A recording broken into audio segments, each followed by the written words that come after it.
and welcome to my channel, Talisman Tarot. So in this reading I will be asking about the truth of this connection, the truth of the connection you are thinking about right now. What was the truth of this connection in the past? What is the truth of this connection in the present? And what will be the truth of this connection in the future? Is there hope for this connection in the future? So I will try to get as many details as possible about this connection you are thinking about with the person you are thinking about. And of course, this is most likely about love, a love connection, but it could also be a connection with someone else. So, but I'll just see whatever comes through for you. So I have 4 groups for you. This will be group number 1, this will be group number 2, this will be group number 3, and this will be group number 4. And so I will ask you to use your intuition and really choose the right right group for you, the group that attracts you the most. And so let's proceed to the reading. So group number 1, you chose this Numite necklace, and so I will start with a channeled message or channeled information about this person, and then I will proceed to the cards. So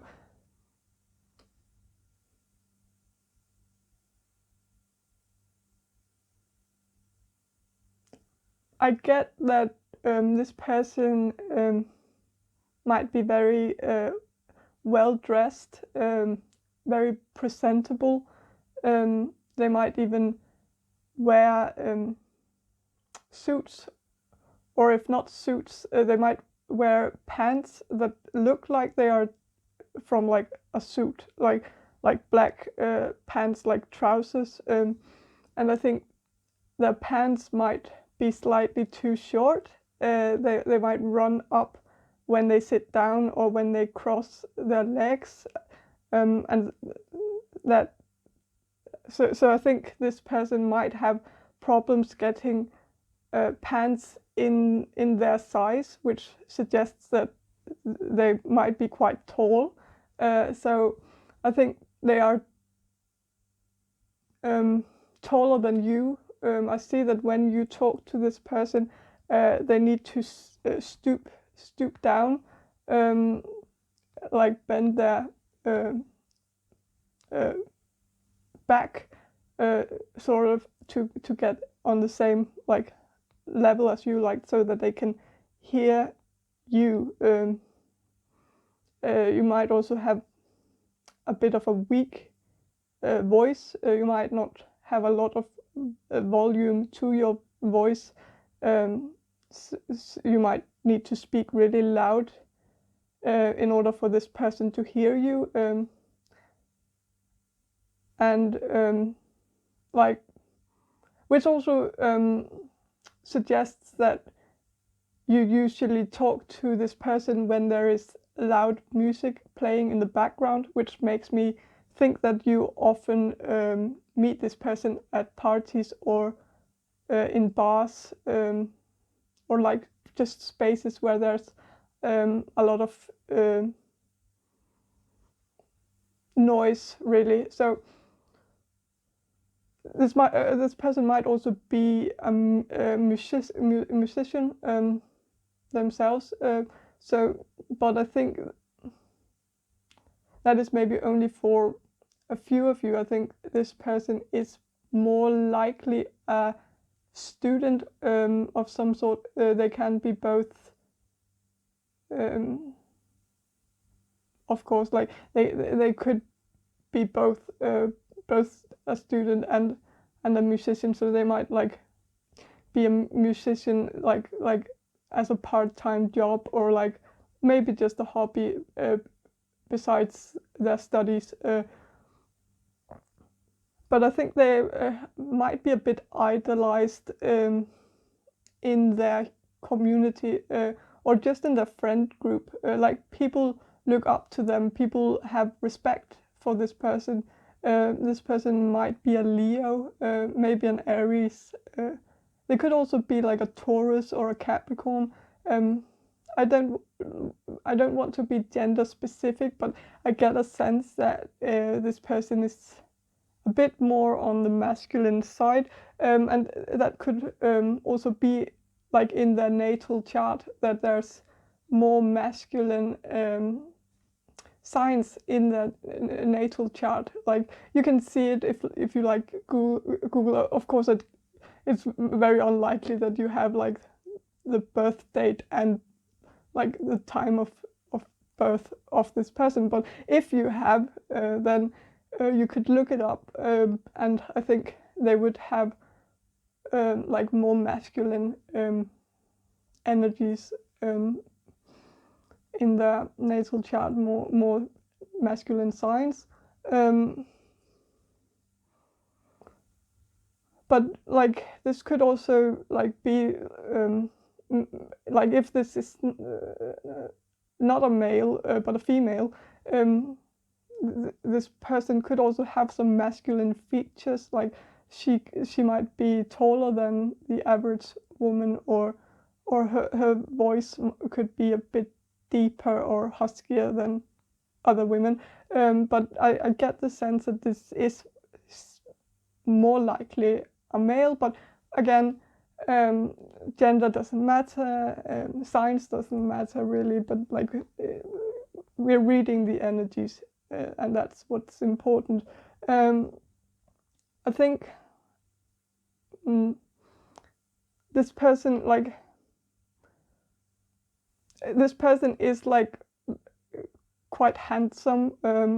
I think like people might like they're conventionally handsome. Like many people see them as handsome, and you might also have noticed that many people like swarm around them, and you might see that many people flirt with this person and show an interest in this person. And I think it is both because of their looks, but I also think there's something about them that is very admirable in some way. Like maybe they are very smart, or they appear very smart,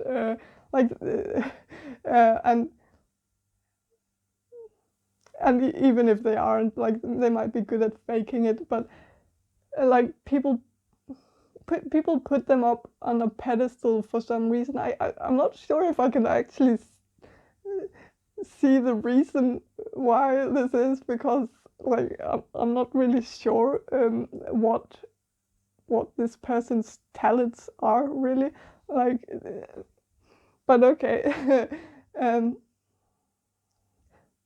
But maybe this person has a talent of some sort. I might just not be seeing it.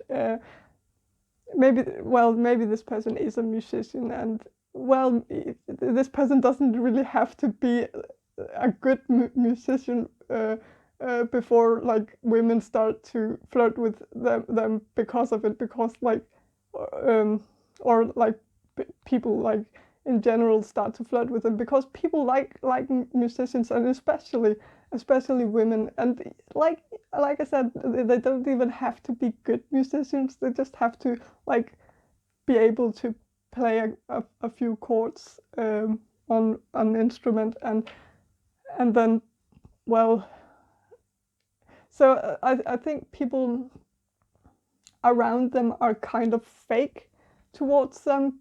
People never tell them the truth. Like this person can tell the worst joke in the whole world, and the people around them would laugh their asses off. I think people laugh at their jokes for some weird reason. Like I think people agree with all they say, and so I think there is a curse involved with this as well, because I think this person might feel like they can't get a genuine response out of people. And so I think that is where you like, but okay, so I said curse before, but like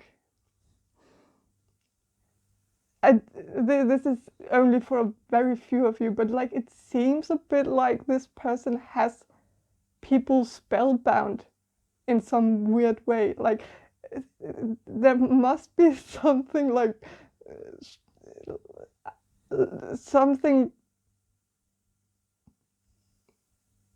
supernatural happening here, because like I see no reason why people would glorify this person so much. So maybe this person has people spellbound in some way, and maybe it has turned into a curse for them, because like I think they can't get a genuine response out of people. And so I think that's maybe why they are so attracted to you, because I think you might be like the only person who's not spellbound by this person. Like you are you're the only one that sees through this person. And so this might be because you are spiritual or like psychic or something like that. So the spell doesn't work on you for some reason. Like this is only for a few of you, but it came in, so I think it's quite interesting. And so but like I think you are the only one who is honest towards this person. You're the only one who can tell this person the truth, and you don't laugh at this person's jokes, and you don't agree with everything this person says, and I think that's what draws them to you, because they are interested in why the spell is not working on you. And I think this has actually made them suspect that you might be spiritual or psychic as well, and they might actually have accused you of being like a witch or something like that, that you have put a spell on them. And this might actually have been a conversation you had, which is interesting. But like I think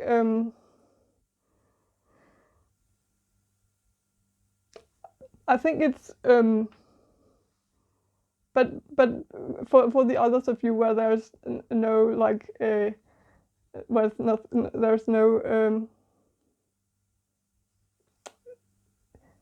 weird things going on with like magic or like witchcraft or something like that, then I think I just think this person like sees that you are honest and genuine, and they really like that about you, that you see right through them, that you can actually see the real them, and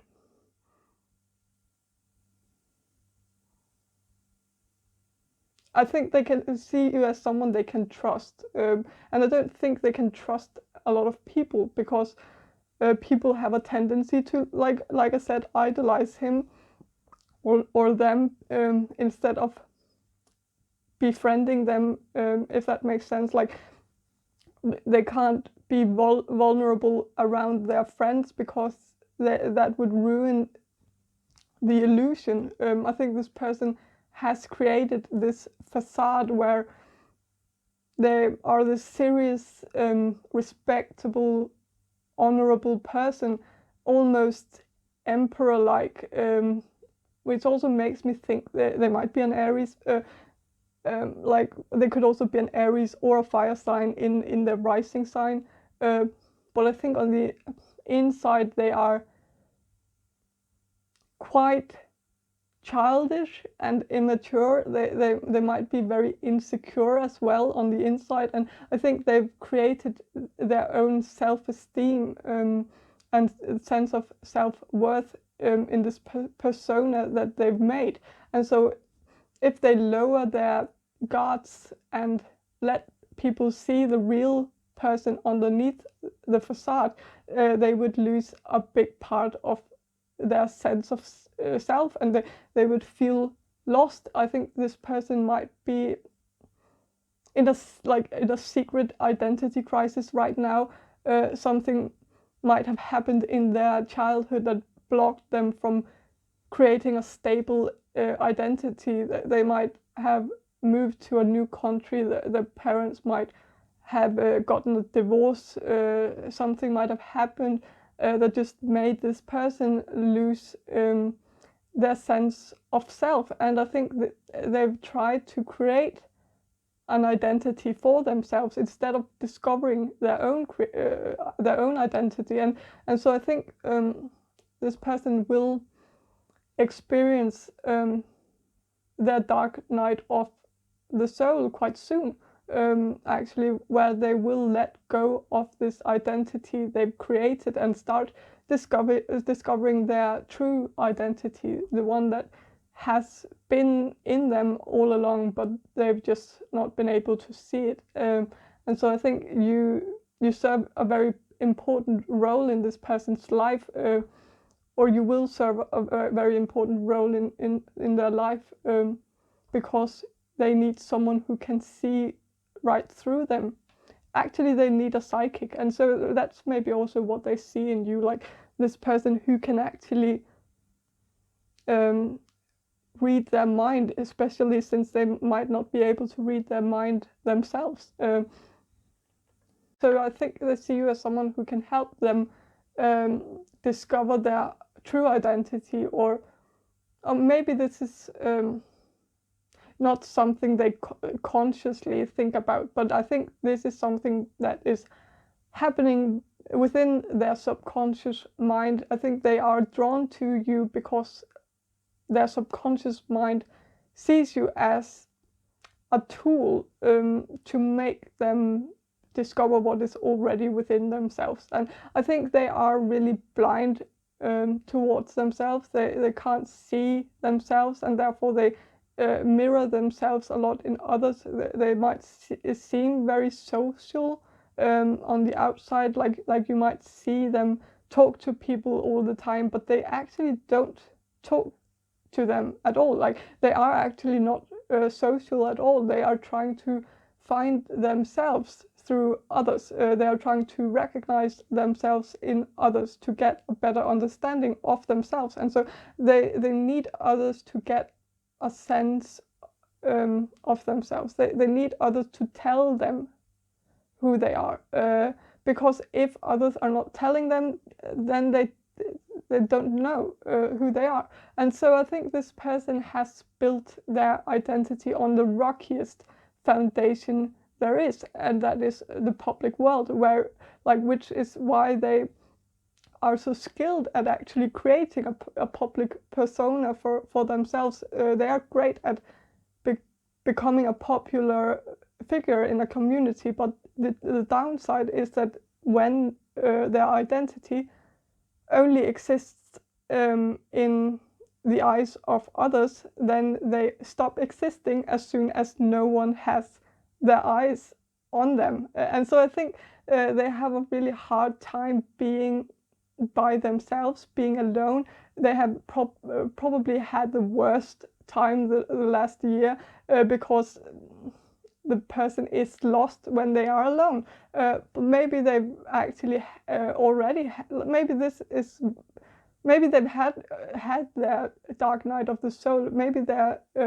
Maybe they experienced it because of Corona, because they were focused on themselves, because they were forced to focus on themselves, because they were forced to isolate themselves away from others, and they were forced to discover their own identity with their own eyes and not through the eyes of others. But even if this person might be well into their self-discovery, I think they still need to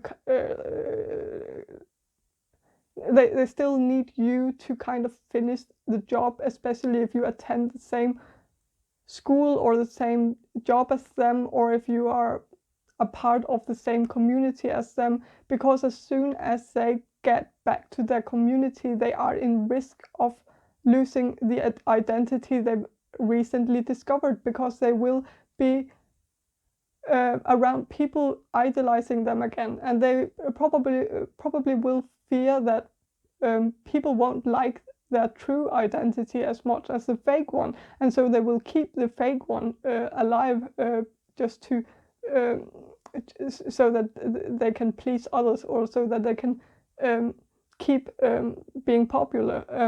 But I think you can, this person needs you to kind of pull them down to earth, ground them, see them for who they are, truly are. I think you have a really dear place in this person's heart, even if you've been apart for a long time. I still think this person feels like you are very dear to them, even if you feel like they don't, even if you feel like this was nothing that like that you did nothing special. I think you did something really special for this person, because you made them realize something about themselves. You dared to disagree with them, you dared to challenge their beliefs, and you dared to push them down from their high horse in a nice way, of course. I also think you weren't afraid of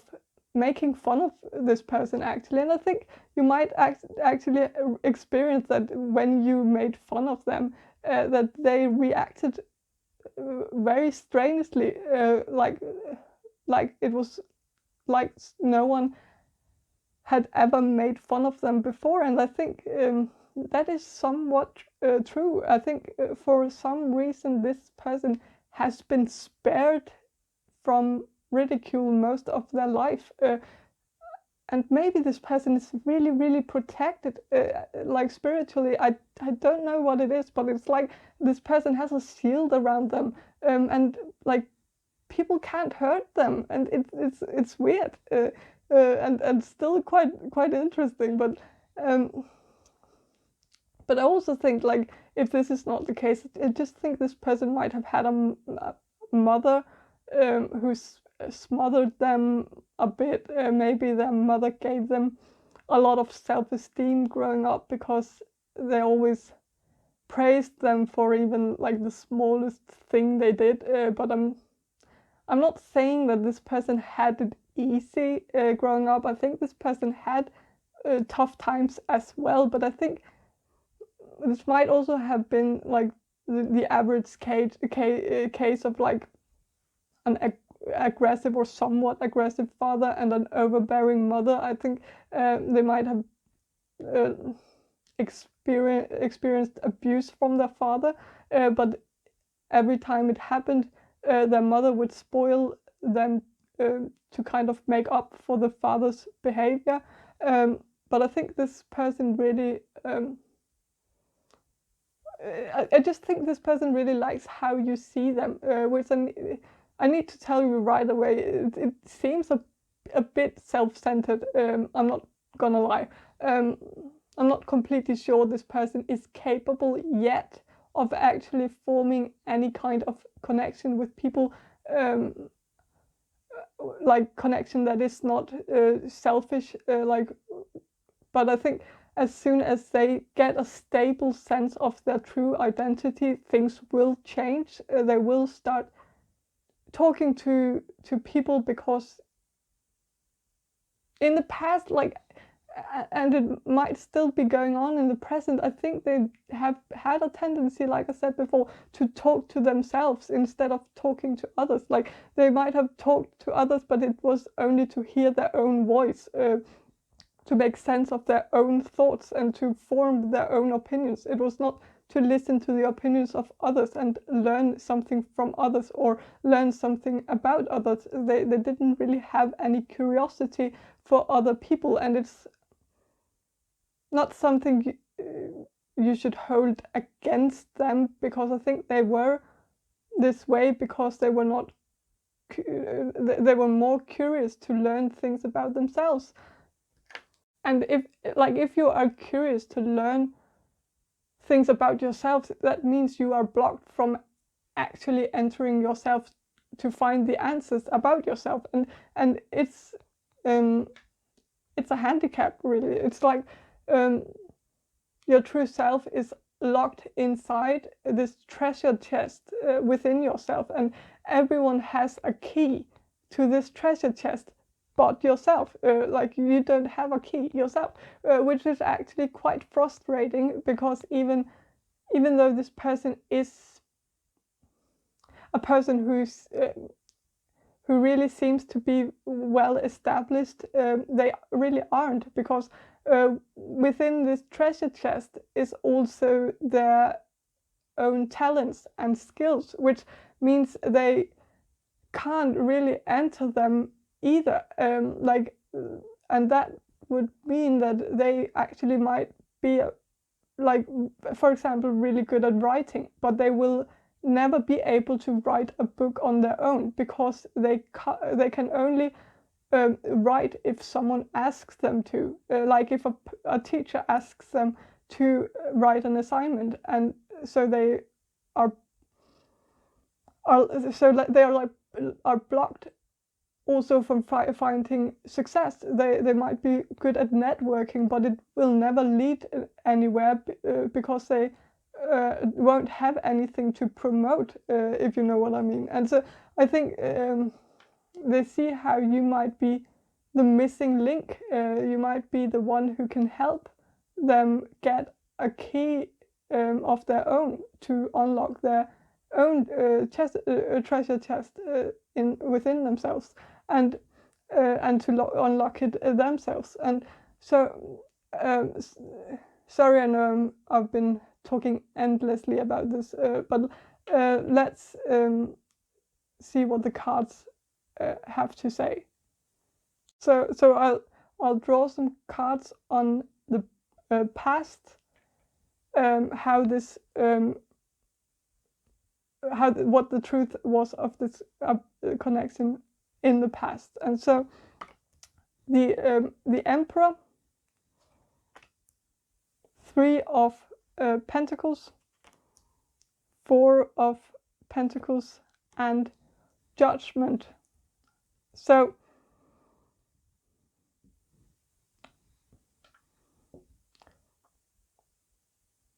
I think, well, this makes sense. I think this person is a bit of, this person was a bit of an emperor. I think they still are. Someone respectable, honorable. This person might have been a bit intimidating to people, actually, which I also think is why people didn't dare to disagree with them. Maybe you actually felt intimidated by this person as well, even though I think you were able to speak your mind. I still think there might have been something about this person that intimidated you as well, and you might also have put this person up on a pedestal yourself, like others did, but maybe this actually went both ways. Maybe both of you actually put each other up on a pedestal. I also heard, like, the song Viva la Vida Loca, which I think is a bit funny, because that song is about a girl who's a bit crazy and into, like, voodoo dolls and superstitions. And so I think maybe you also represented something completely new and exciting for this person, and maybe this person had never met someone like you, someone who was interested in spirituality. You might be witches or psychics, and so I think this really caught their attention. They might also have Aquarius somewhere interesting in their chart, because I think your alternative interests really excited this person. And so maybe this person is actually secretly into spirituality as well, like maybe like witchcraft.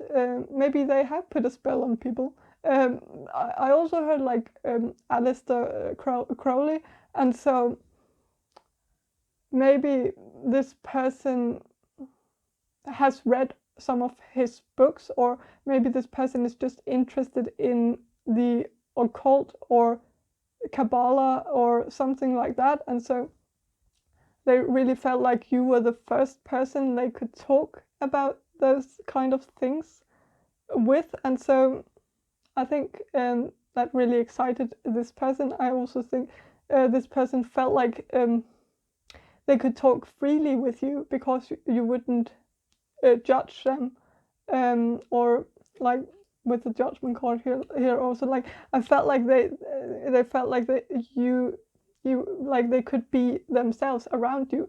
And I think they felt also like you wouldn't see them as crazy for being interested in spirituality.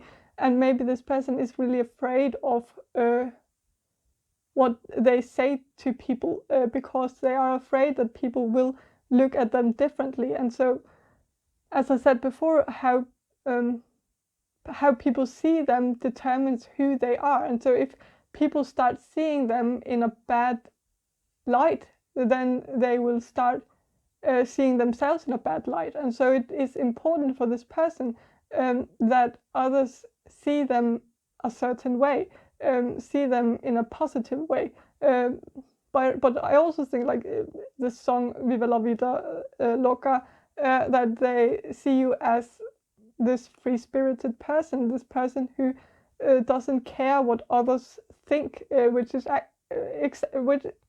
exactly what this person can't do. This person can't stop thinking about how people perceive them, and so I think they felt like, or feel like, they can learn something from you. They can learn to put their guards down and care less about the opinions of others.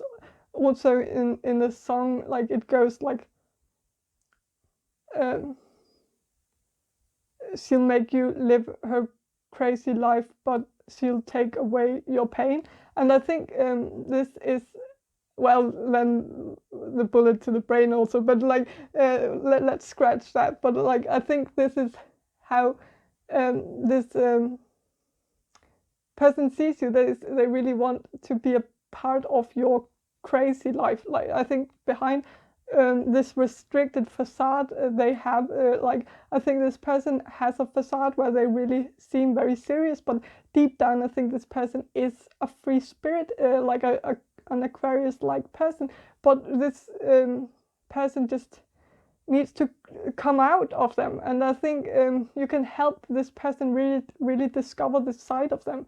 You might have gotten glimpse of this in the past, but with the Four of Pentacles it has been very, very small glimpse, because this person didn't reveal things easily. They were very guarded, but I think sometimes with the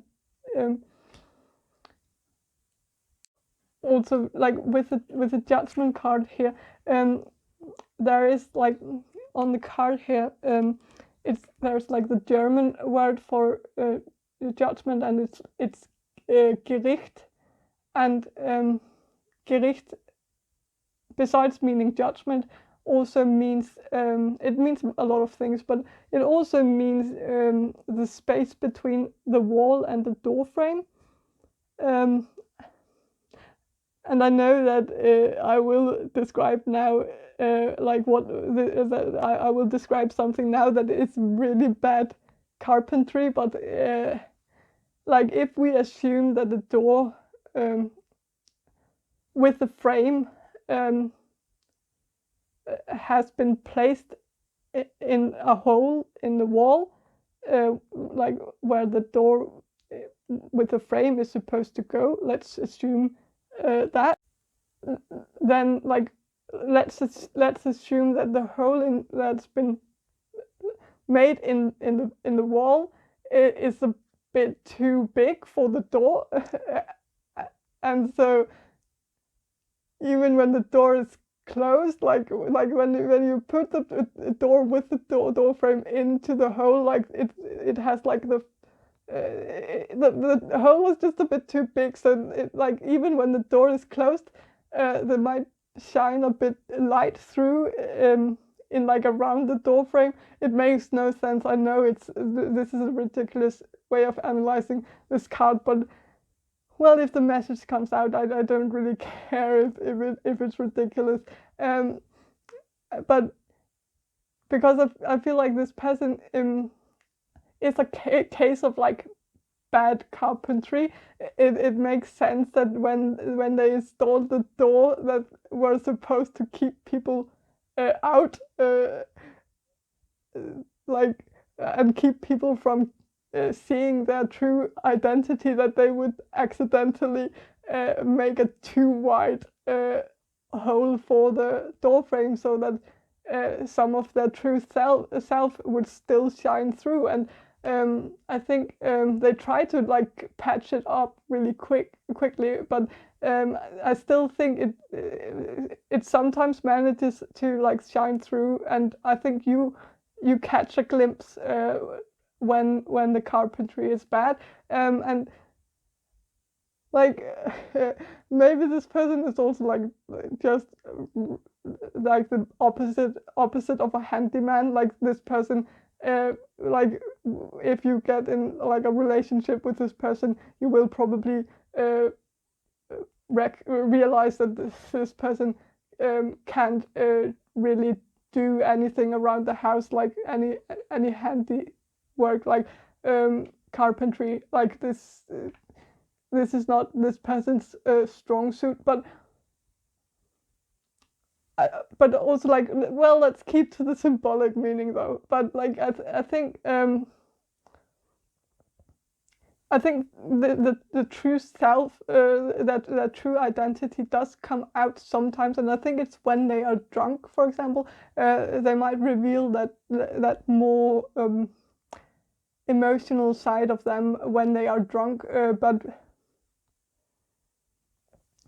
well, in the truth of this connection in the past, I think, is that this person or you might have been a bit closed off, and one of you might have put the other on a pedestal. This could also be them. This could be both of you. They might have put you on a pedestal. They might even have overestimated you in some way. Like they might have thought of you like this very honest and loyal person, and you might have felt like this was characteristics that they assigned to you, but you might actually have felt like this person was actually trying to fit you into this box of like a savior to them, or someone who they could count on at all times. And I don't think you wanted that at all, and so maybe like you didn't want this role at all, and maybe you didn't even feel like this was you, like the way you were. Like you felt like they didn't know you, and this might have made you a bit disappointed that it felt like they didn't know you. Maybe this person has a tendency to make assumptions about people. Maybe this person has some prejudice, like they might have assumed that you were loyal and the self-sacrificing type who would come to their rescue and help them with everything. And they might have also have assumed that you knew a lot more about spirituality than you actually did. Like they might have assumed some things about you that just weren't true. Maybe they even accused you of like being a witch, as I said before, and that you had put a spell on them, while actually you might not have been a witch at all. Maybe you are spiritual, but witchcraft is maybe not at all your spiritual practice. Maybe you are a psychic or clairvoyant, like, and so you felt like this person like assumed things about you that was completely wrong, that you like, and you felt devastated that they didn't even take the time to actually ask you what if you were actually into magic, or if you were into some other type of spirituality. So I feel like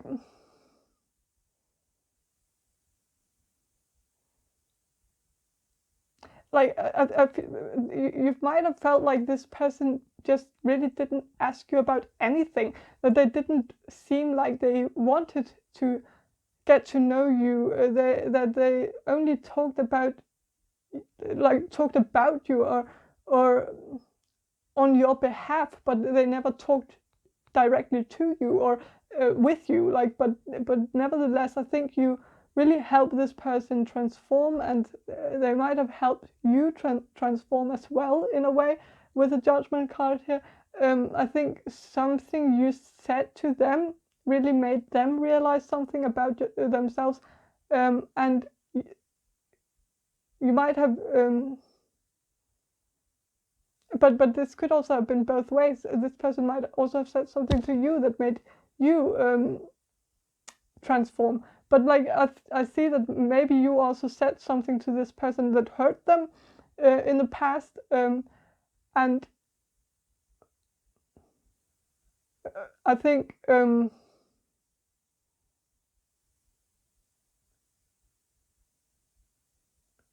maybe this was actually what started their dark night of the soul. Maybe your words really made them realize something about themselves. Maybe you were the first to actually give them criticism, constructive criticism, and they really needed constructive criticism. They really needed to see that their way of doing things maybe weren't completely ideal, but I also think they might have transformed you as well. Maybe since they made these blunt assumptions about you, that might actually have driven you to actually research different types of maybe spiritual practices. Like also if this person saw you as a lot more psychic than you saw yourself, then maybe this made you feel obligated to actually research what it was they were talking about. Like maybe you felt like you had to live up to their expectations, and even if their expectations were strange because they didn't really correlate with the reality that you saw, but were built on assumptions, I think you still felt like you had to live up to this, and so you needed to become what they assumed you already were. So like to like not let them down. Maybe you are an empath, and so you might change yourself to fit into the assumptions or expectations of others. In that way, you might actually be very similar to this person. You might share a lot of the same characteristics as them. You might be kindred spirits in a way. This could also be a karmic relationship where you both need to recognize in each other what you are blind towards in yourself.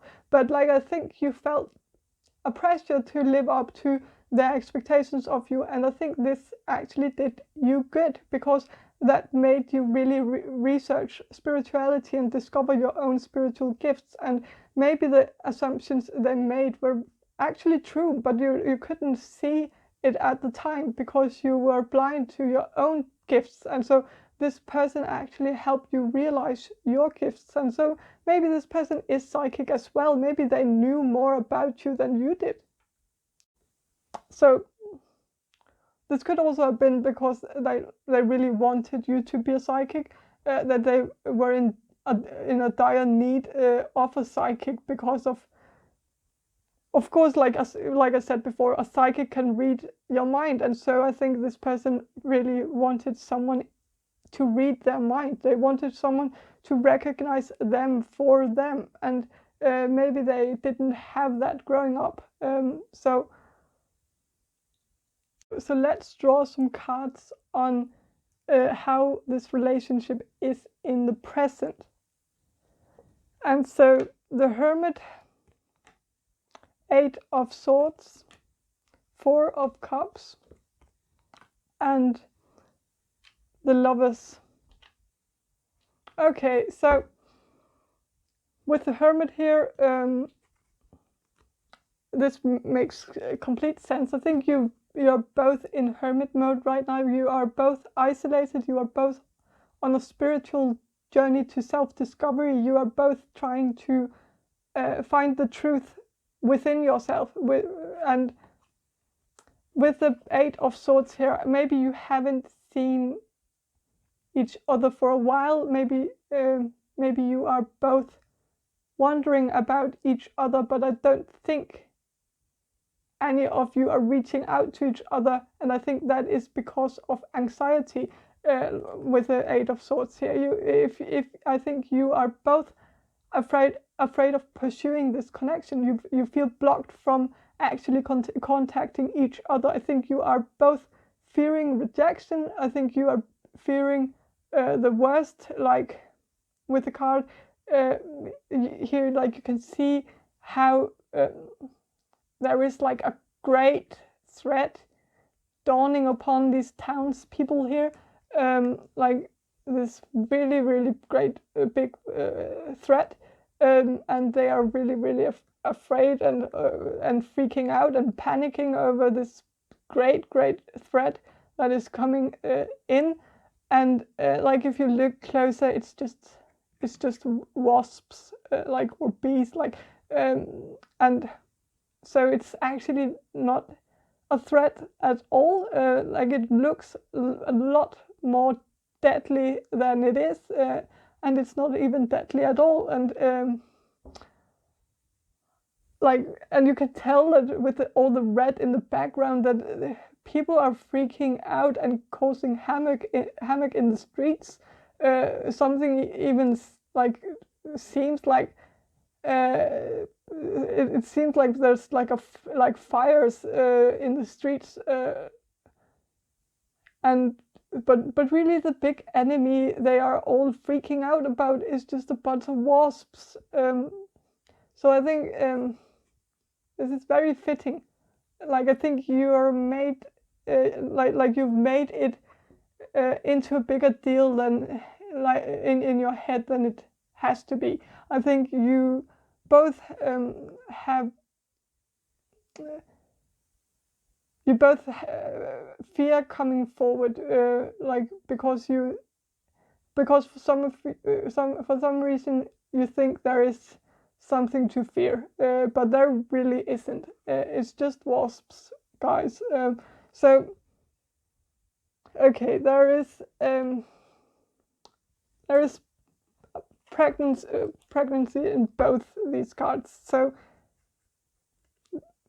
for some of you, there is a pregnancy involved in this connection in the present, and so I think there might be like you can see, like both here is like pregnancy and well here. So I think maybe you are pregnant. Maybe they are in a relationship right now with someone, and they have made someone else pregnant. Or maybe they are not in a relationship with someone, but they still made someone pregnant by accident or something like that. And so maybe they just, or maybe they just see you as someone they really want to have children with, or maybe you feel that way. Maybe you've already thought of like your future children. Maybe you've thought about how they would look and how they would be. Like you might have thought how your genes would go together with this person, and if you would get smart children or not, or if you would get pretty children. Like you might have had those thoughts, and this person might have had those thoughts as well, but I don't think it is likely that they will come forward, because I think they are so anxious, and I think you are too, and they might have low self-esteem, and you might have too, and they might have a crippling fear of rejection, and you might have that too. And I think this person might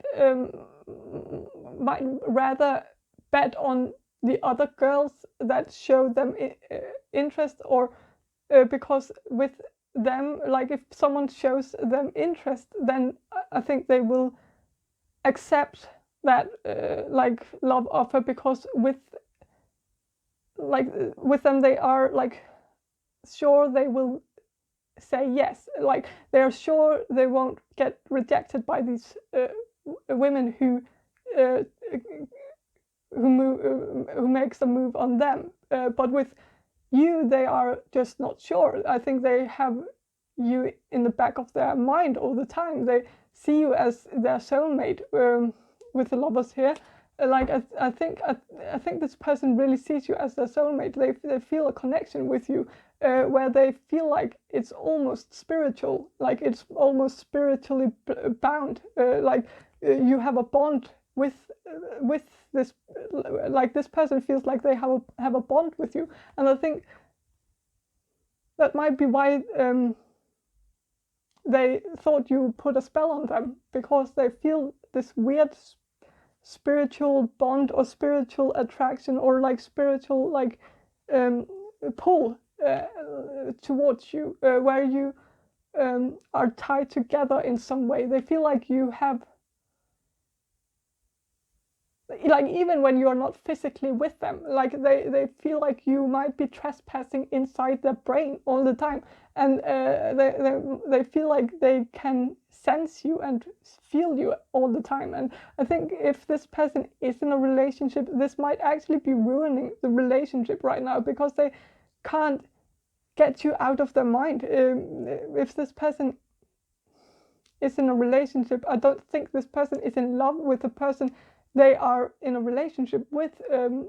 I think they only started a relationship with this person because they showed interest in them, and so it felt safe for them, because I think this person will not actually dare to go after anyone romantically. Like they wait until others show interest in them, because then they are sure they won't get rejected. But also that also means that they don't choose partners, like they let others choose them. And so it's quite sad really, because they will not get in a relationship with someone they are actually in love with, because I think this person like I think it's sad, because I think this person is in love with you. So but let's draw some cards on how the future will be with this person. So, like, what the truth will be about your future with this person. Is there hope for this connection in the future? So, I'll just put these aside. I know this looks really messy, but I don't care. Like, I'm not a neat freak. I'm sorry. I'm a Virgo, really, but for some reason it didn't stick.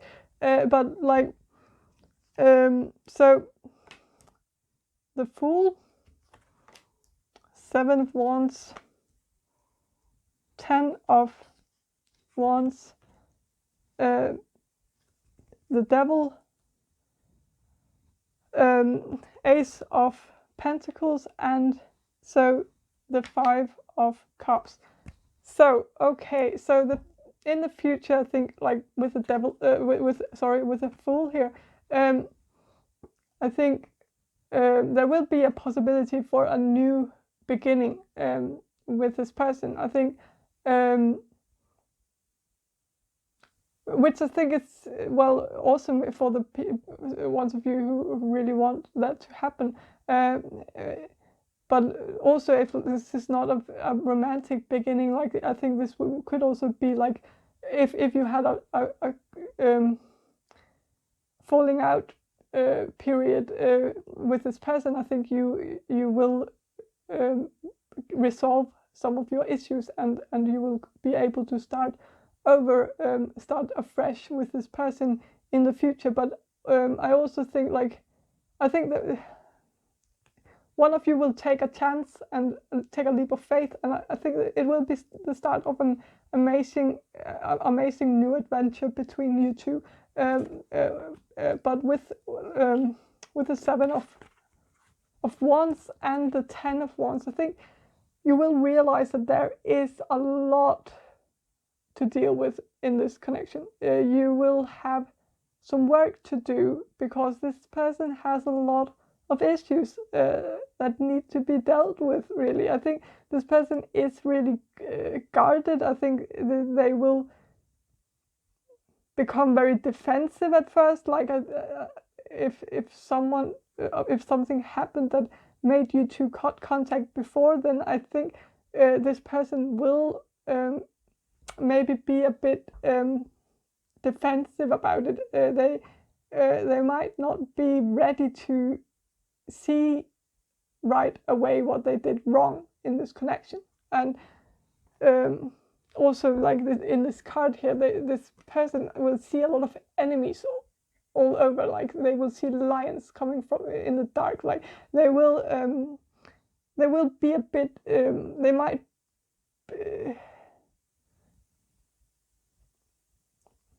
Well, I think.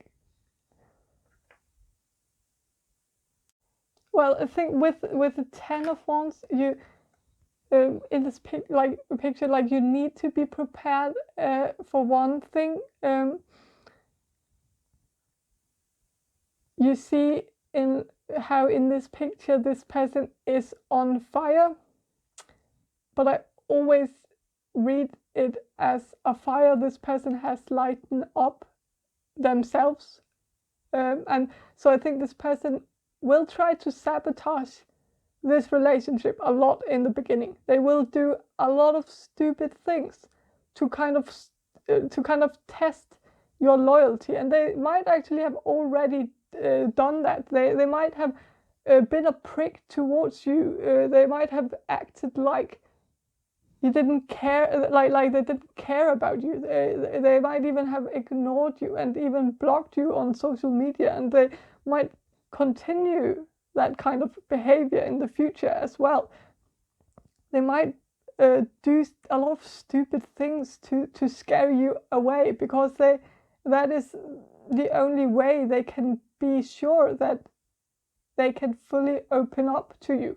It is kind of like a test. If they act horribly but you still stay with them, then they will be sure that you won't abandon them, and then they can feel comfortable around you. Then they know they can show you their true self, their emotional side, their sensitive and vulnerable side, without the fear of you running away, because this person is extremely private, like extremely private. You might not have noticed this to the full degree, because they might actually have made an exception with you in the past. You might have been one of the few people this person shared anything remotely private with at all.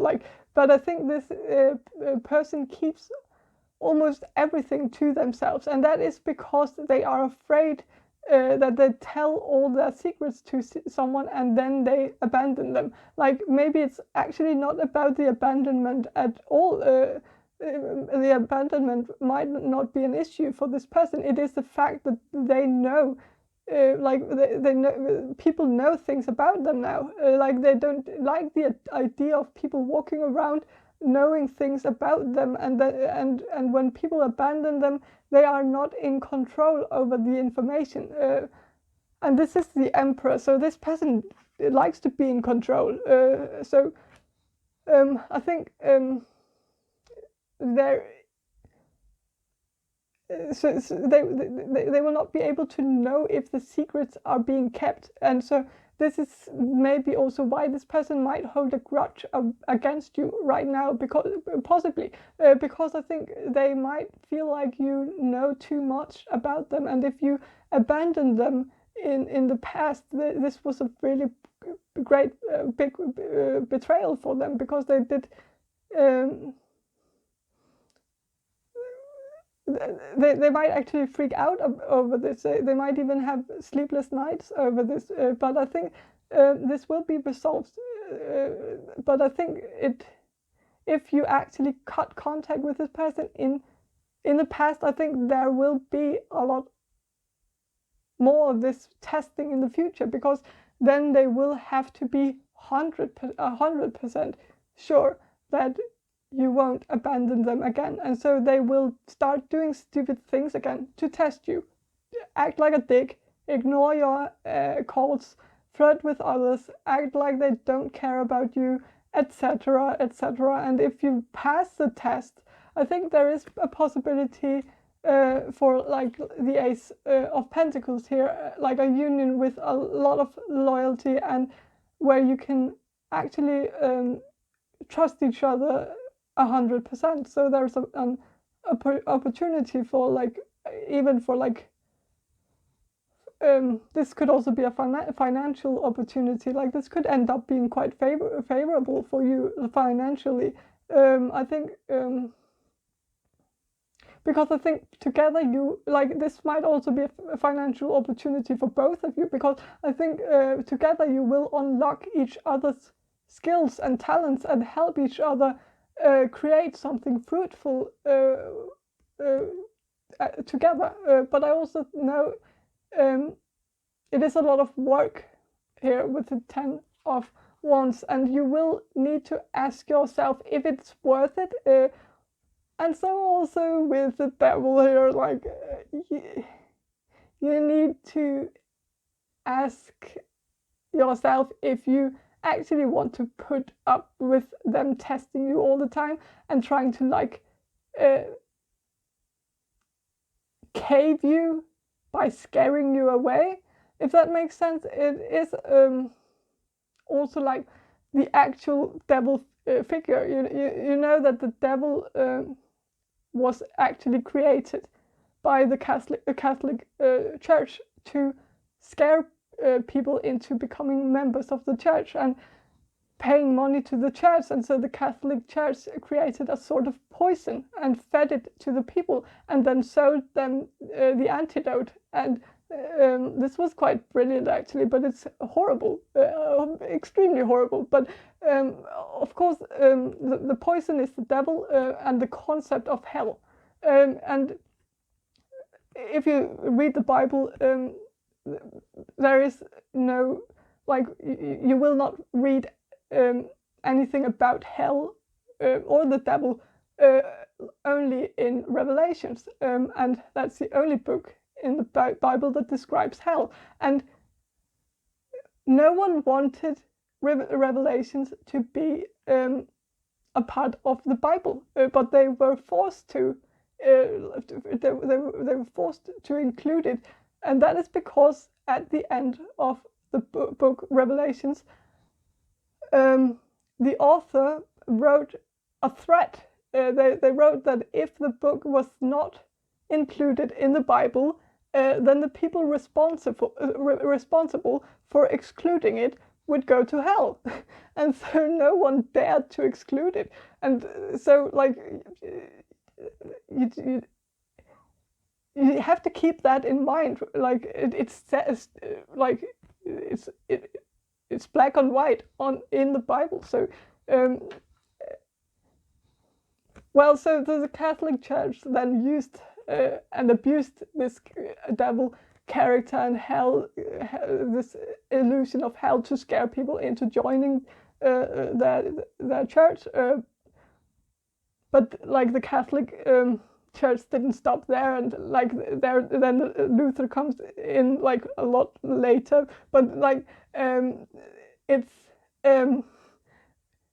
also like the other day, like I know I am talking about things that probably bores the shit out of you, and I don't care, because you can just scroll over it if it's not if it's not interesting for you. But like I read the other day, like in Iceland, there is this mythical creature called Grýla, and she was this monster who would walk door to door, and you were not supposed to allow her access into your home, because if you did, she would eat your children.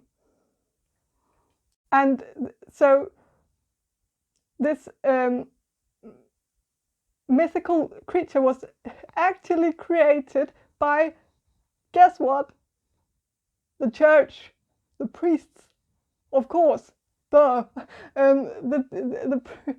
So the priests actually created this creature, and the reason why they did this was because they on Iceland in Iceland they had a problem with hobos walking door to door to get shelter for the night, and then they and it was not a bigger deal really, because the hobos would offer services in exchange, this was not even a bad thing. Like they would get shelter, and then they would milk the cows in the morning, and then they would go to the next ranch the next day. But the priests saw this as a problem that they needed to solve, and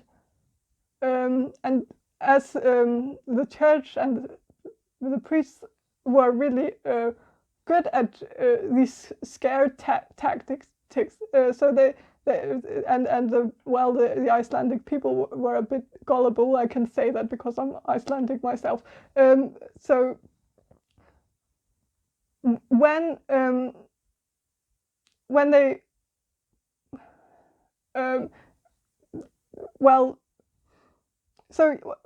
with this mythical creature called Grilla, then they could scare people into not opening the doors for hobos. Like they could, so then the problem would get solved by itself, because no one opened the doors to strangers, and then the hobos didn't have anywhere to go, and then they just sort of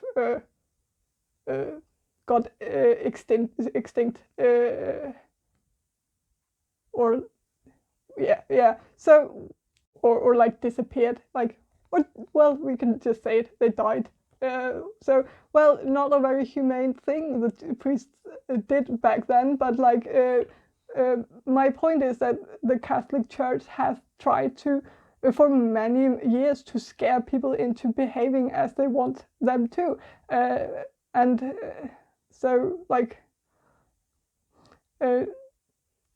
now these priests have evolved and made their own cults, and Freemasonry, for example. Just kidding. I don't know about any of that, but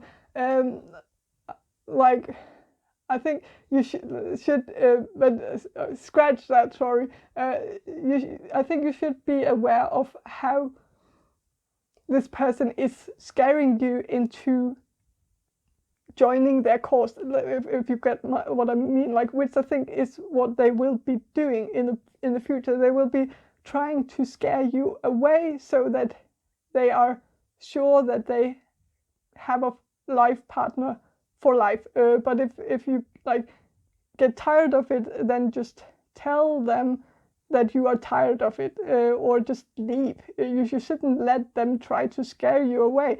If it doesn't bother you, then stay. But if it starts to bother you, just try to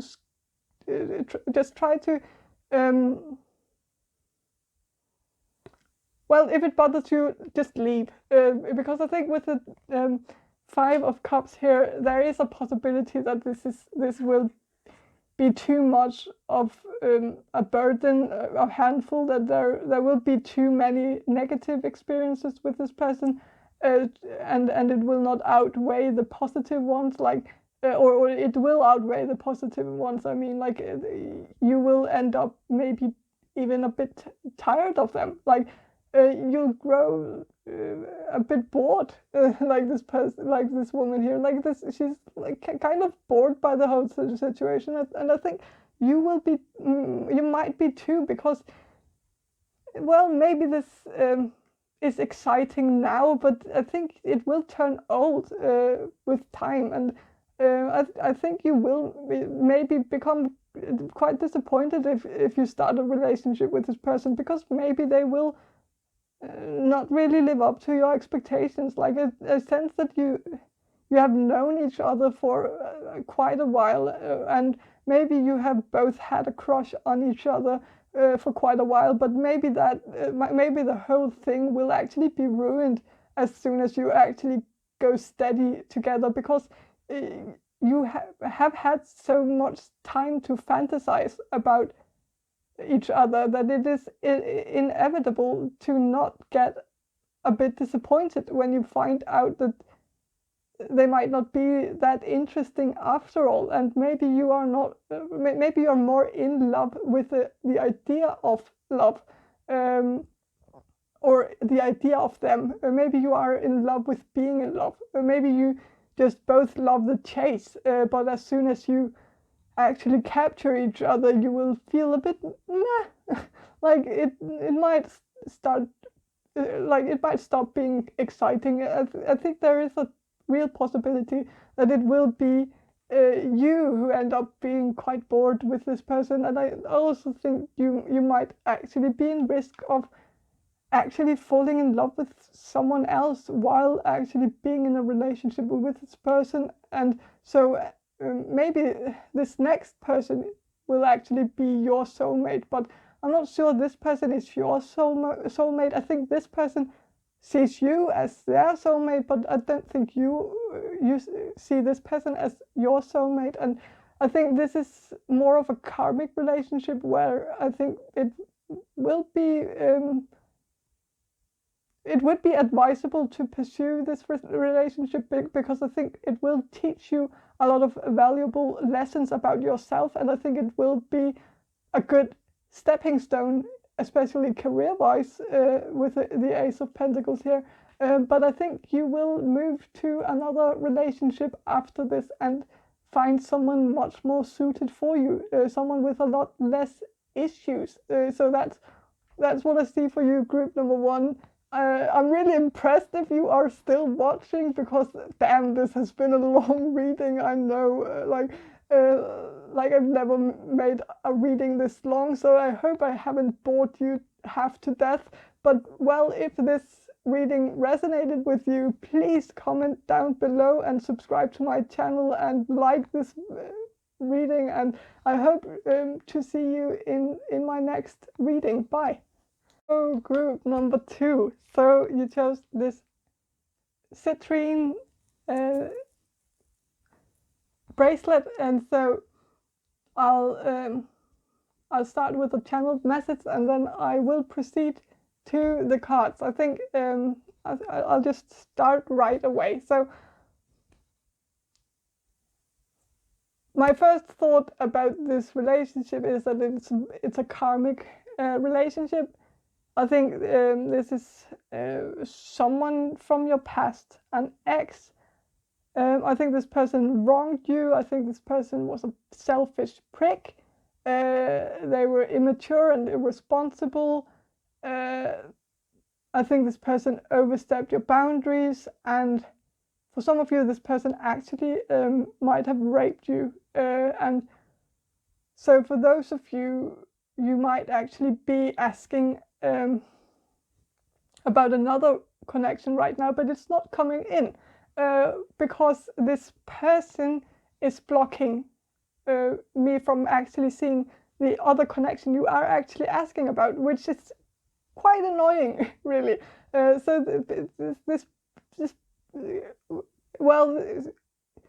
this prick is just popping up, like it's like they're just like I feel like you're it's like you're talking to someone, and then someone just like gets in the way, like stands right in front of you, so that you can't like talk to that person. It's really annoying. But so this person really is coming through. So maybe they still occupy your mind. I think you might have some unfinished business with this person, and maybe you need to address this because they might be blocking you from finding new love, and so what they did to you still affect you, and if you don't deal with it, it might affect your future relationship. they caused you a lot of pain, and you need closure in order to move forward. So I think you could benefit a lot from going to therapy. Actually, I think it might that might have happened something like you might be upset with this person because they didn't take responsibility for their actions, that the pain they caused you never had any consequences for them, and you might be angry because of that. Maybe that might be the closure you are searching for, to get justice. Like you feel like they should have been punished for what they did to you. But I actually feel like they are getting punished, not by the justice system, unfortunately, but by the universe, because I don't think the universe has been kind to this person ever since they hurt you. I think they have experienced a lot of hardships. I think for some of you, they moved away after this happened, and since they moved, they have experienced some problems, like maybe financial problems. They might even have experienced health problems. For some of you, this person might even have experienced legal problems, not anything with anything to do with rape, but I think they might have done other illegal things, maybe something with drugs or something. And then it's like, if this is someone who raped you, it's and you maybe actually have contacted like the police. It's so typical that crime they did to you, towards you, that goes unpunished, but then they do another crime to do with like drugs or something like that, and that somehow get punished. So it's like it's a bit annoying, but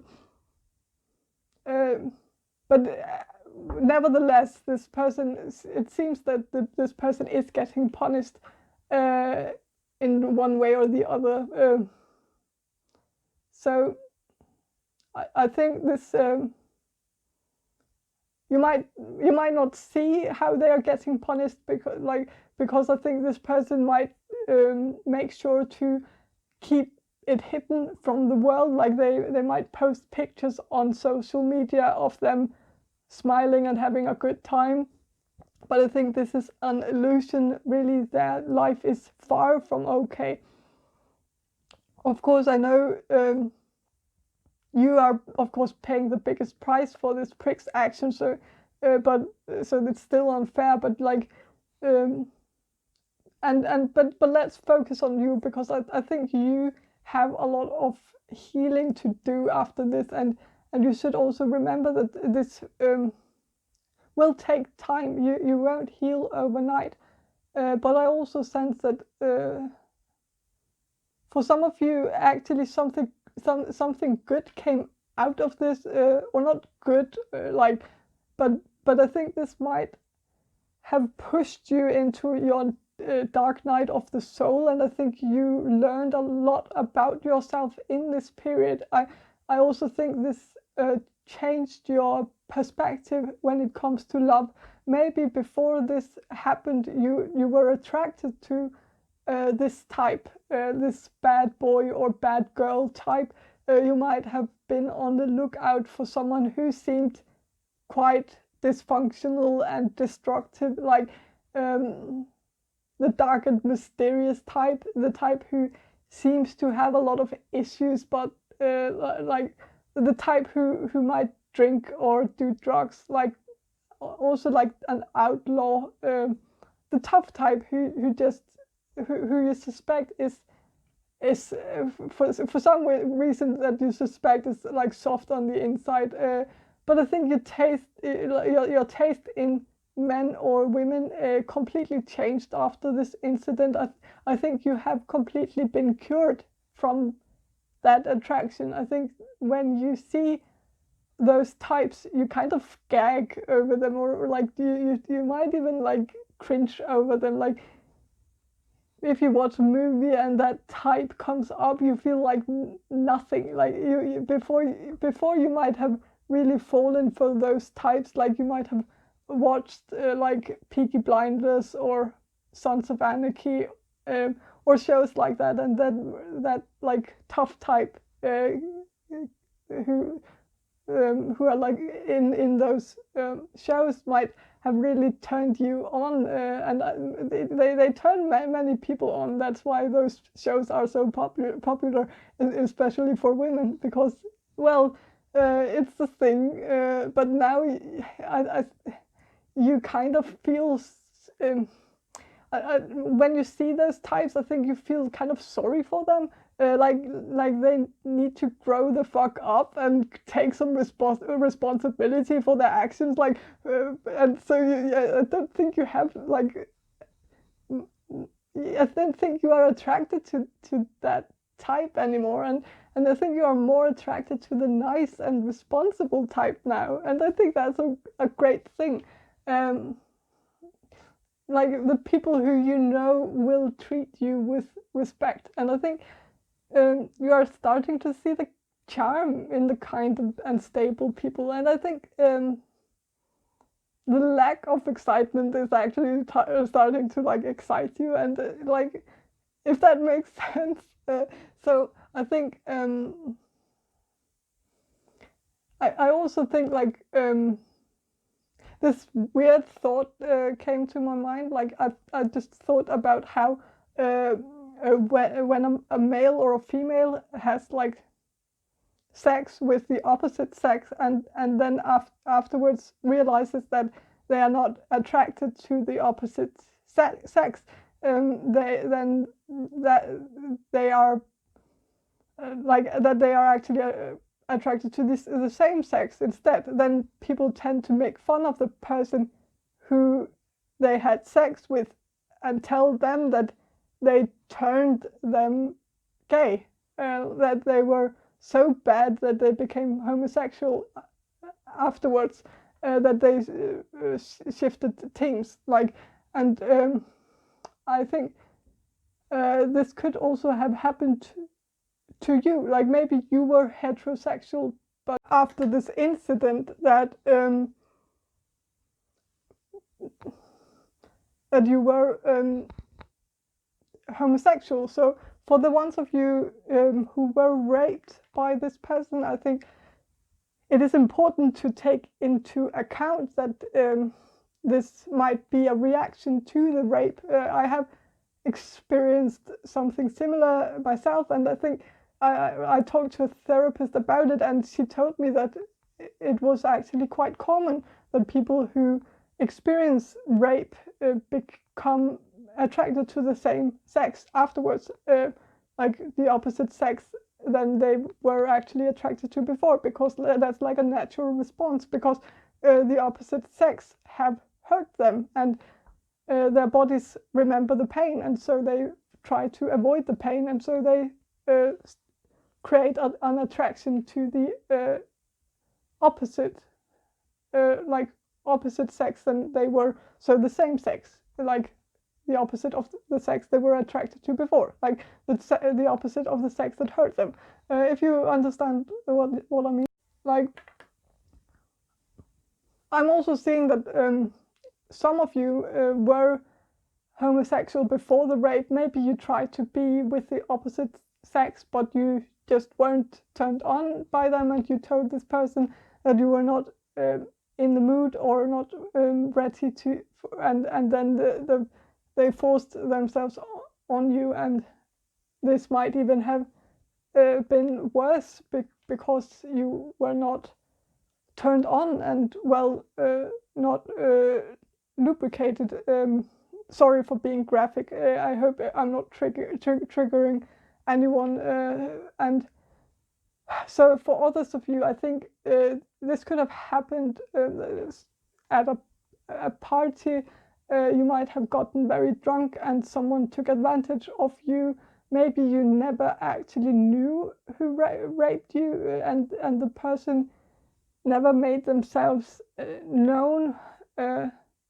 This could also have been someone you were in a relationship with who raped you while they were intoxicated, either drunk or on drugs, and so they might not be taking the responsibility for it because they might use it as an excuse that they were not aware of what they were doing, or that they don't remember doing it, and maybe you are very frustrated that they never took any responsibility because they used like excuses for what they did. But either way, I think this person did something to you that was illegal, and you shouldn't have any doubts about that. This was not okay. So, but let's draw some cards. Like, I don't actually want to draw these cards. I actually would more like to draw these archetype cards instead. So I'll draw some cards on this person, like how these cards would describe your person.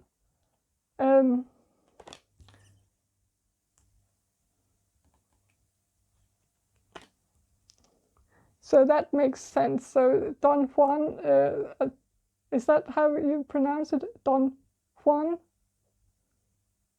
I don't think that's how you pronounce it, but I don't want to Google it because, like, it doesn't matter. You know what I mean. Like, you can read it yourself. Like, but okay. So what I see here, this is actually extremely fitting. Like, this fits completely with the person I thought we were talking about. So I'm actually getting chills right now. This is so fitting. Like, with this card here, like, it says someone who uses the power of romantic attraction for private agendas. And so I think this is very fitting, because I think that I think this was a selfish prick who used you to get what they wanted, and I think what they wanted was sex, and they would do anything to get it, even if that meant forcing themselves on you. And with the god here, I think it's referring to that this person has a god complex. I think this person undeniably has a god complex, and but also, like this card says, like the shadow attributes here say despotism and cruelty, using power to control people. And I think this person forced themselves on you, and they might have used their physical strength to tie you down. But like I'm more seeing like the god complex here, because like what is characteristic about someone with a god complex is that they don't admit their own errors, and they don't think the law applies to them, which I think is exactly the deal with this person. They felt like they were above the law, and annoyingly, for some of you they were actually, because they didn't get any consequences out of what they did, and it's so annoying. But so I've been through a very similar situation with someone I dated some time ago, and this person had the wildest god complex I've ever experienced. Like, he had the craziest way of justifying his actions. Like, and this person was he raped me, but we had this discussion once, and it was long before Corona, but he refused to wash his hands it was a principle he had, and no one could change his mind about it. He didn't want his hand, he didn't wash his hands after taking a shit, and he didn't wash his hands after touching raw chicken. And I asked him how he would feel if he infected his grandmother with salmonella or E. coli, and what if she didn't survive the sickness? And he responded that the world is overpopulated, and so he would actually be doing the world a big favor if he caused his grandmother's death. He said that, what? That was, of course, also when I realized that he was completely insane, completely. So I think your person might have the same type of insanity in a way, that they might have been able to justify every single wrongdoing,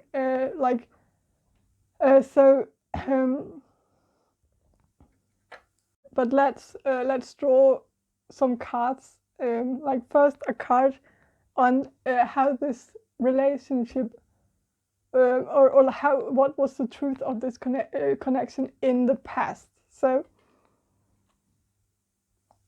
child nature, and it's the shadow attributes say tendency to abuse animals, people, and the environment. So it's quite fitting. I think this person abused the fuck out of you, and I think that's I'm sorry to be so blunt, but this person, I don't like this person at all. I think and also, since this is about abusing animals as well, so it's quite it's quite likely that this person actually is straight up a psychopath. This person might have abused animals in the past, in their childhood, which they might have been cruel towards animals in their childhood, which is an indicator that someone might be a bit of a psychopath. And so I think this person might be so, and it makes sense. So but let's see card about the truth of this connection now in the present. And so detective, that I think there might be an investigation involved. Actually, maybe some of you have actually notified the police, but for others of you, you can this attributes, the shadow attributes here, they say falsifying information, and I think so. I think they completely deny what happened. They might be falsifying the information. They might tell you that you are wrong, that you are lying, that you remember it wrong, that it was not as bad as you remember it to be. And so this person is denying everything. They are not taking any responsibility for what happened. They are not taking any of the blame. So what will happen in this connection in the future? I'm really interested in this. So the future, okay, so it's a blank card, so that's a positive thing. That's really good. So that means nothing will happen in the future. That's great. You will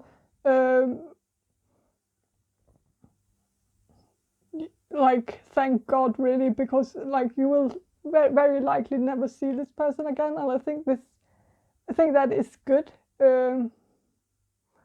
So, well, I'll just ask, like, I'll just draw one card as like an overall description of this person, like, so the eternal, like the child eternal, the eternal child, that's completely okay. That makes so much sense. So yeah, the shadow attributes here, inability to grow up and be responsible.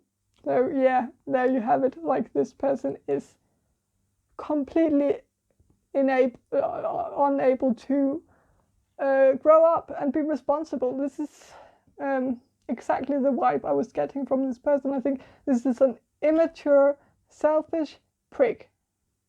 So I think just that, like, this person is someone who does whatever they please, someone who will never learn. This person is just, an eternal child. I don't think they will ever grow up to be a responsible adult. I know, like, many people say that the only way to move on from rape is to forgive the rapist, and many people will justify this advice by saying that the forgiveness is not for the rapist, but for the victim. And I think that's some bullshit, really. I think you should. I don't think this person deserves your forgiveness. I think you should keep them in this miserable state as long as possible, because I think they are miserable right now because they haven't been forgiven. And even though they have no remorse themselves, I think deep down they feel like something isn't right. And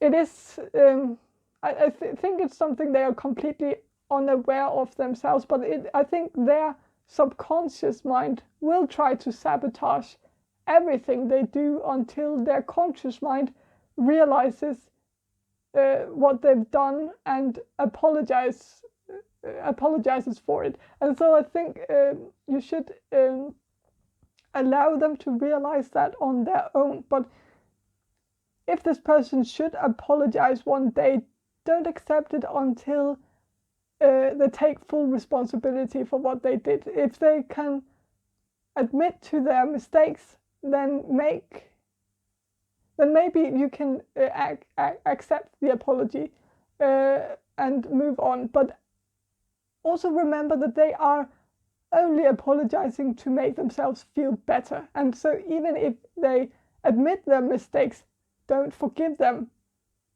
But now I want to ask a bit about your future, not in regards to this person, but just in general.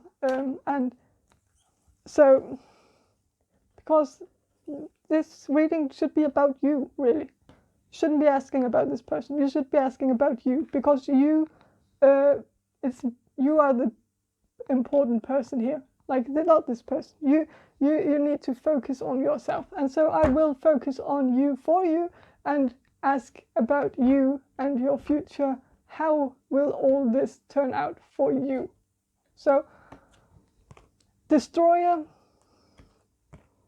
storyteller, guide, warrior, judge, child divine, gambler, and visionary. And I know that's a lot of cards, but they were all important. So what I see here is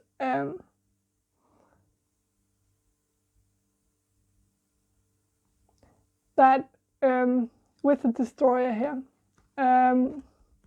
that's good. It says what it says releasing what is potentially destructive, preparing for a new life. and this is the greatest thing. It's very, very, very positive. It's very optimistic about the future. So I think you will start a new life. And with the storyteller here, like maybe you will write a book about it, but for others of you, I think you'll just be telling your story to people, maybe for the first time. Maybe you've been keeping this a secret for far too long, and so I think in the future you will be more open about your experience. You will not be ashamed of it. I think with the guide here, I think maybe you will guide others who have been through the same as you, but also I think you will be more connected with yourself and your own spirituality. Maybe that is what happened in the dark night of the soul I was talking about.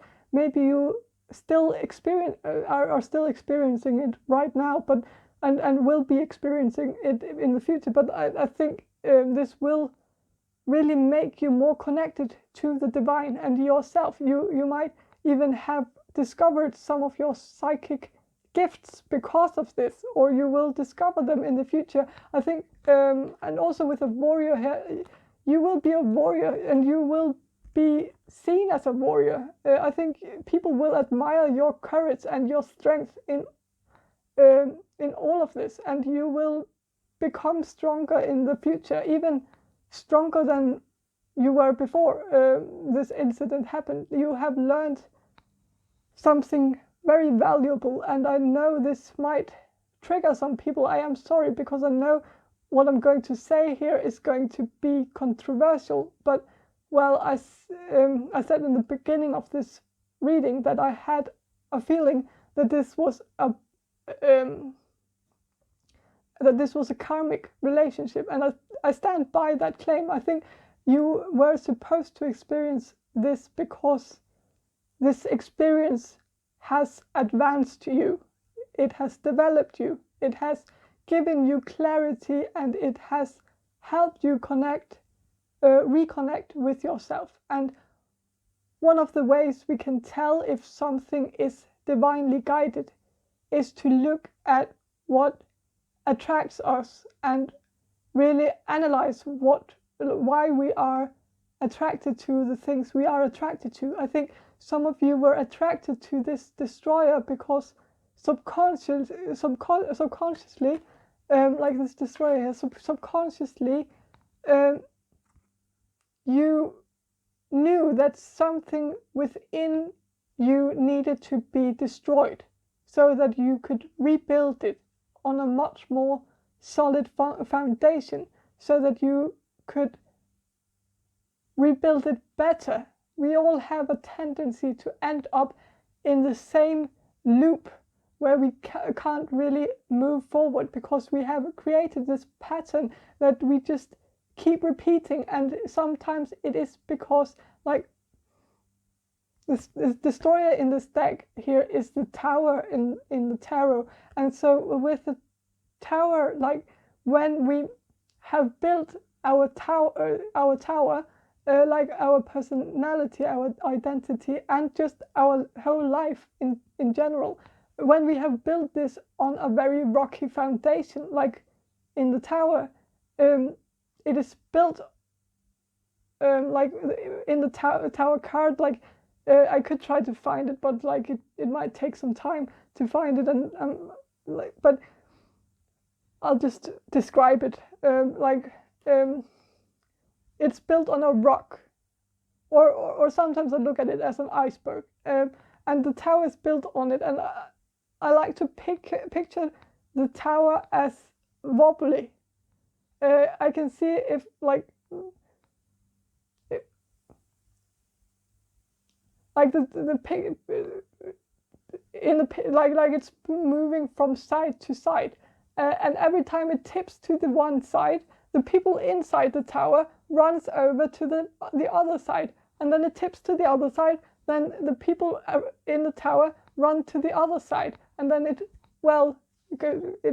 tips to the other side, and so it wobbles back and forth, and the people inside keep running, because if they don't run to the other side, then the tower will fall completely to the ground, and they won't have that, and they run from side to side to kind of keep the tower in place. But God sees this and thinks, that's stupid. That's the stupidest thing ever. Why are you doing that? And so God puts like a lightning down through the tower to kind of force the people to escape the tower and jump out of the tower, because then the people inside can rebuild the tower on something that's not so stupidly the foundation they built it on. So so you might have been repeating some patterns. You did things that were not ideal just to prevent a fall. Like you might have had problems with maybe like addictions, where you actually felt like you had to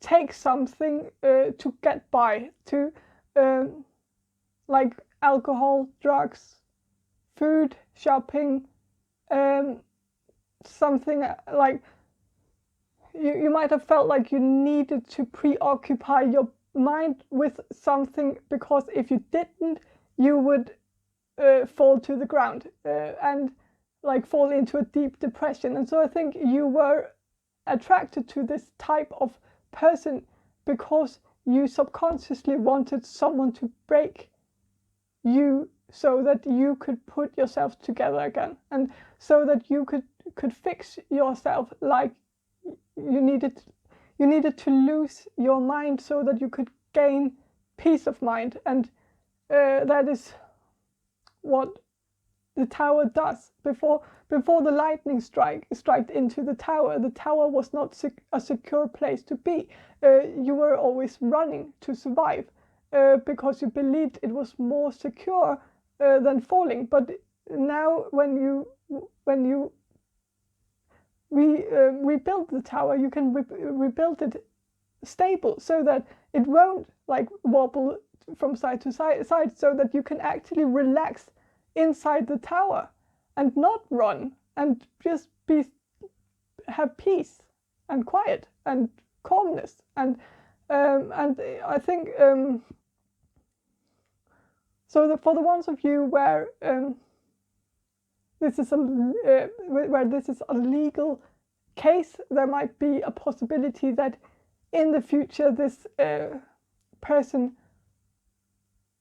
will be put in front of a judge, like with the judge card here. I don't want to put your hopes up, because I know that it is extremely difficult, and so for others of you this could also just be the judge in the sky, or that this person will get what they deserve one way or the other. So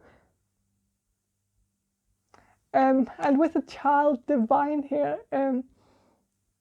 not to be mistaken for the child eternal, this is much better. Like this is I think you will reconnect with your innocence and purity. Maybe you will you feel like this was stolen from you by this person. Maybe you were actually a virgin when this happened to you, and so you felt like not only did they cause you pain, they also took away your innocence. But I also think this is about how you will reconnect with the divine. I think you will have a spiritual awakening. Maybe you will connect with your spirit guides, with the guide here also. Like maybe you will connect with your spirit guides. Maybe your spirit guides have appeared because this happened to you. Like they might have come to your rescue now because this happened to you. I think they really want to help you. I also think there might be an ancestor here, someone on your mother's side, someone who was really devastated and angry about the injustice you experienced, who really want to support you. I think you are very protected by your spirit guides. I think this ancestor could be a female figure, maybe your great-grandmother, but it could also be a great-grandmother on your father's side, and this could also be a male on your mother's side, like your mother's father, like your grandfather on your mother's side. And I think, but like in general, I think your ancestors have your back. I think you are very, very protected. They are like they might be joining forces to protect you, and I think your story has really spiked something in, especially your female ancestors, but it could be them all, as like also the males. But maybe some of them, like the female ancestors, might have experienced something similar, and so they have a lot of empathy for you in this situation, and they really want to help you get through this. So, and with a gambler here, I think it says here like willingness to follow intuition even when others doubt you, and so I really think this will be the case for you in the future. I think your intuition will be really strong in the future, and also with a visionary. This is a psychic, and so I actually think you should become a psychic medium. I really think this is your sole purpose. I think you are supposed to share your psychic gifts with others, but also like with visionary, if you are thinking of like writing a book, maybe you are also thinking of like writing a self-help book, or a philosophical book, really. Like, and I think you might actually write something very you might write something very groundbreaking, actually, something that will actually get some recognition for like being unique, a new way of thinking things. Like also like this is completely like probably my own vanity and something, like, but while I was talking about the tower, I know that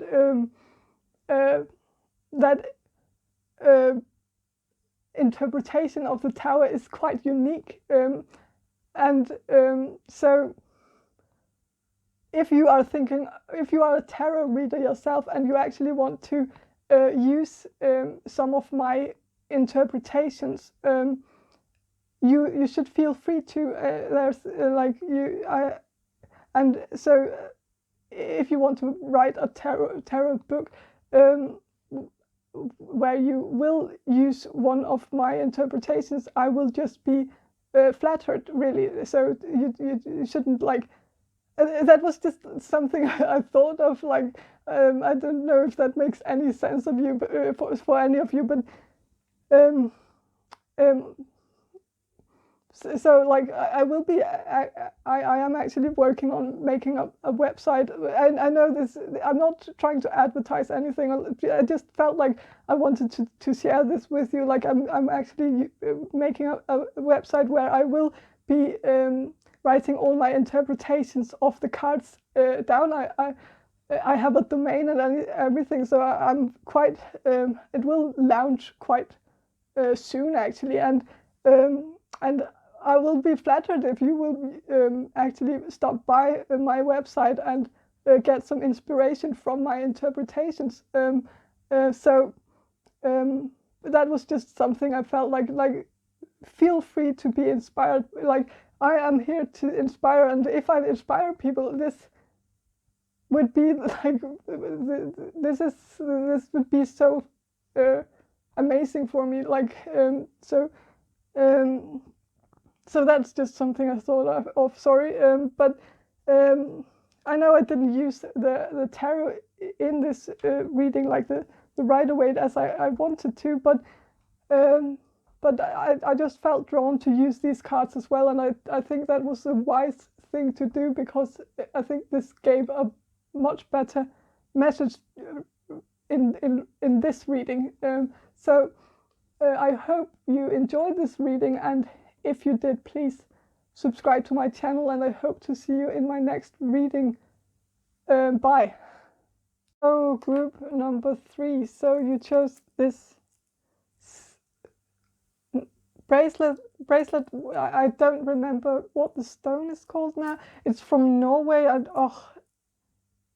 it's something with imp something. I don't remember, but it doesn't matter either. But so I'll start with a channeled message, and then I will proceed to the cards. And so first of all, so maybe this person actually folds their fingers when they talk to you, like maybe they have a tendency to do that. But I also get like that this person might be a bit of an outcast. They might have like, they might also be an artist, or like they might have an artistic mind, or maybe they might be autistic, like have autism, or maybe they are just like socially awkward, and then people might think they have autism for some weird reason. And I think this person has some strange like characteristics or like mannerisms, like they might have OCD, and so they might not walk on the lines on the sidewalk, and so people might think they walk in a funny way. They might also look down at their feet when they walk, and even when they talk to people, they might look down, and when they talk to people. So, but I don't think this person is I don't think this person is a nut job, really. I don't think this person is as strange as people think they are, because I think there is a reason behind every weird thing they do, and I think they would gladly tell people the reasons why they behave the way they behave, but I don't think people ask them. They just assume that they just do those things because they are weird.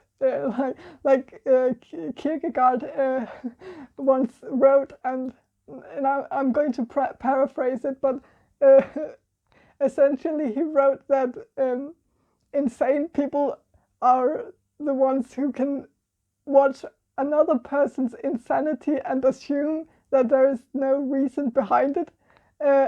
And then he wrote that it was like an actor who claims that there is nothing easier than playing a drunk man, but that is only true if the audience is familiar to drunkenness. And so basically what he is saying is that in order to arrive at the conclusion that someone is actually acting insane for no reason, you need to be familiar with unreasonable insanity yourself, and that might even make you more insane than the person you are labeling as insane, because the person you are labeling as insane might actually have a reason, which means they might not even be insane after all. Well, maybe I'm the only one who thought that was funny, but like I really recommend people to like read more Kierkegaard. He's really funny. I think many people have the wrong idea about this person. I think this person is not in any way as strange or insane as some people might think they are. I think they might just be different, unique. Like they might think differently than other people, which I think is why you like this person in the first place. I think you are intrigued by this person. Also, since I thought about Kierkegaard, this person might actually be studying philosophy, or they might be interested in philosophy. I also think a quote like that quote from Kierkegaard might just be like it could be something like they would say, like this might, like, I don't think you would be surprised to hear something like that from them. So I feel strangely optimistic when it comes to this group. I feel like this might be true love, but of course it's too early to tell, really. But let's see what the cards have to say. Like, what I'll ask about the past of this connection first. What happened in the past between you two? And so the dancer, which is the world, and the grandfathers, which is the star. So I'll just show you the cards just real quick. Okay, so what I see here is that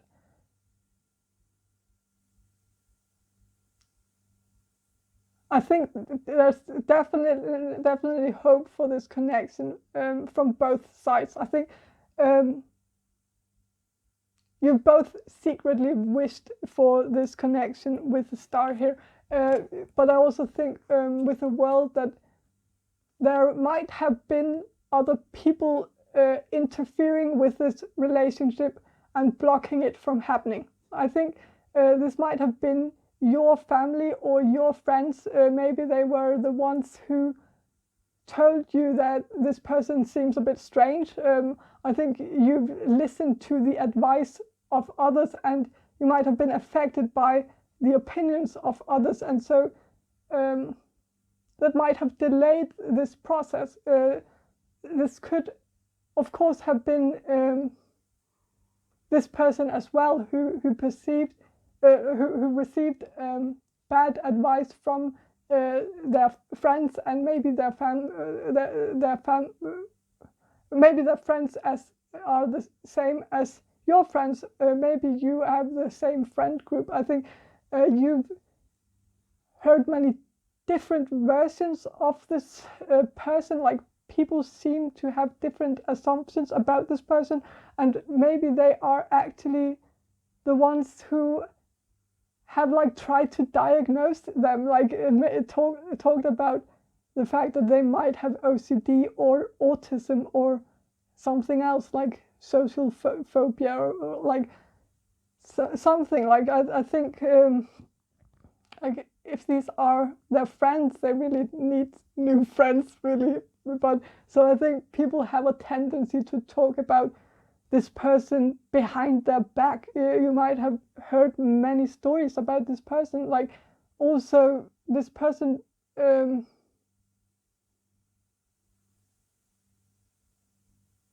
like, also I think there might be a scenario where a friend of theirs actually told you that they thought they had a crush on you, like that this person you are asking about had a crush on you. Like, and I think this person was right, but I really noticed how this person, like how this friend of this person, like, said that they thought they had a crush on you. Like, it seems obvious that they haven't talked to this person about this directly. Like, this person's own friends haven't actually talked about them, about who they might fancy, really. Like, I think people guess a lot when it comes to this person. They guess that the fact that they might act a certain way towards you must mean that they fancy you, and maybe this is because this person is private. I don't know, but like with the star here, I think you have been hoping for this to become a thing, and well, so I think this is a new connection, like very new. you might not have talked to this person very much, and for some of you, you might not have talked to them at all. Actually, you might just have talked to others about them, which doesn't actually make you any better than them. Why is no one talking to this person? Like, is there something about this person that is like intimidating in some way? What is the deal with this? Like, damn, like what is this? What is this? Like, but okay, so like with the star here, like it says the grandfathers, and I think this is like a hint that your ancestors and your spirit guides are really trying to bring you two together. I think they might have tried that a lot in the past, and so this might actually be a soulmate connection, and it is. I think it's very divinely guided. You seem to be quite destined to be together. But also, like I noticed, like there's like what's it called? I don't know what it's called in English, but like it's apostrophe. Like it's like the grandfathers, and so it's like with like this stick coming out of like the S in the grandfathers. I think this is also like you, like maybe this person is their grandfather's property, like not property, but like favorite, or like I think they have a very strong bond with their family, and or like their grandfather. So they might do a lot of what their grandfather wants them to do. Maybe this person actually lives with their grandparents, but that's only for a few of you. But like I think so they might be also. Their grandparents might actually also be have affected this connection in the past. Maybe they said something about this, or maybe the reason why this never became like a relationship in the past might actually have been because this person had obligations towards their grandparents. Maybe maybe their grandfather became sick, and so they had to help their family with that, or something like that. But let's draw some cards on how this connection is. What is the truth of this connection now, today? So 6 of Cups, 7 of Wands, and Harvest Lodge of the Stones, which I believe is Queen of Pentacles, and Totem of Pipes, which I believe is Knight of Wands. Yes, so, but like we can also just use the terms that the deck has, like 6 of Bowls, 7 of Pipes, Harvest Lodge of the Stones, and Totem of Pipes, which is also called Eagle the Flyers. And so, first of all, this is kind of beautiful. I'm really happy because like the 2 other groups were a bit like a bummer. So I'm kind of happy that this is quite cheerful, really. Because like if you see this, sorry, like my voice always goes in high pitch when I get excited. Like it's a weird thing. Like it's a family thing. Like my brother does this, has the same thing. I haven't heard many people do this, but like it runs in the family. So, but maybe this person also has this. But like, I think if you look at this picture, it's like it's so gorgeous. Like, if you are a female and you are asking about a male, this person is so much in love with you. Like, he has tattooed your face on his chest. Like, it can't be like bigger than that, really. This person is so in love with you. Like, I'm so happy. Like, now it's finally there's some love here. Like, but I think like you are like, regardless of gender, I think this person is in love with you. You are the only one who occupies this person's heart, and it's beautiful. And I think with the Seven of Wands here, like, one thing I think about is like with the two people here, like the one dancing in the front and someone dancing here in the back here.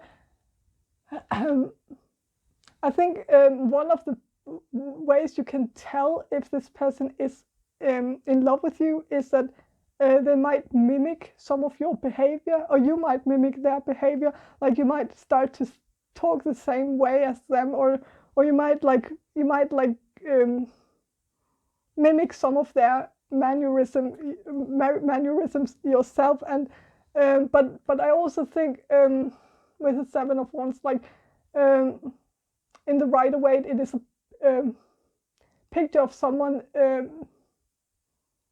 eliminating the competition. And so I think you both are doing that in the present. Like, you are both trying to mark your territory. Like, you're both pissing in the corners. Like, I think if you have the same friend group or attend the same school or something like that, this person might have heard someone talk about you, and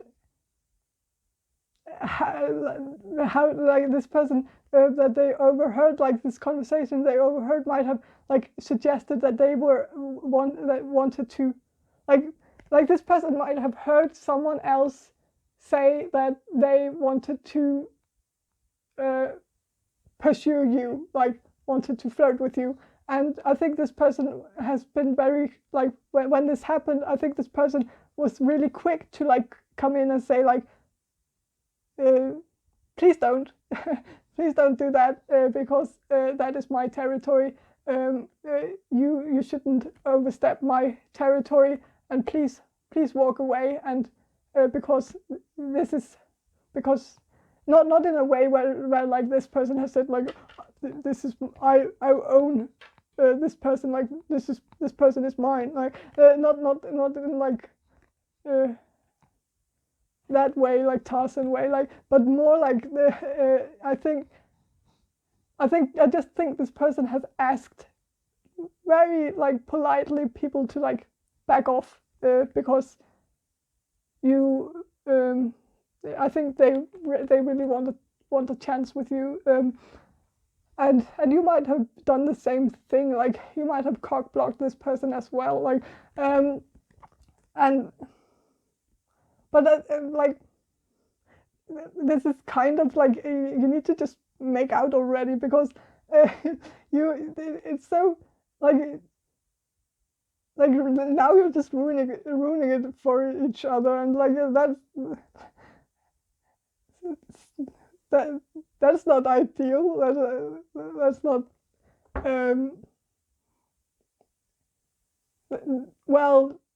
I just think you should like, but I think this person is really afraid of moving forward, like, and making a move on you, and so they are like stopping all other people from making a move, but they are not doing it themselves, which is the annoying thing. And you might be doing the same thing. And I think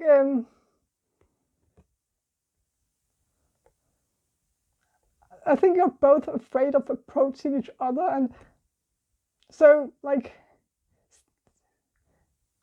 and this is maybe why they actually turn.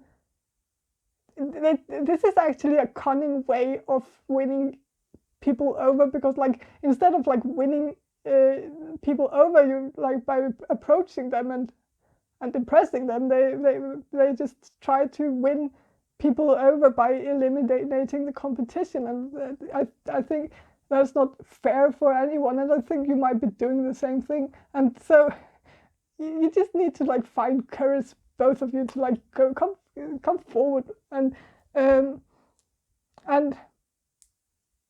like with the person here in the background, like I think they are in the background, like looking at you from afar, and like they are like standing a few feet from you and like thinking of like approaching you, but they are keeping like they're keeping a distance. They are not they are not moving forward. Like you can like picture this, like that they are like dancing towards you, and then like on the dance floor, and they try to like come in, and then they get scared, and then they turn back and go the other way, like and so this might actually have happened between you two, like that you were on the dance floor, and you could like sense that they were coming to you, and you thought they were going to approach you, but then they turned and went the other way, but actually they were going to, but they just got cold feet, really. And so I think I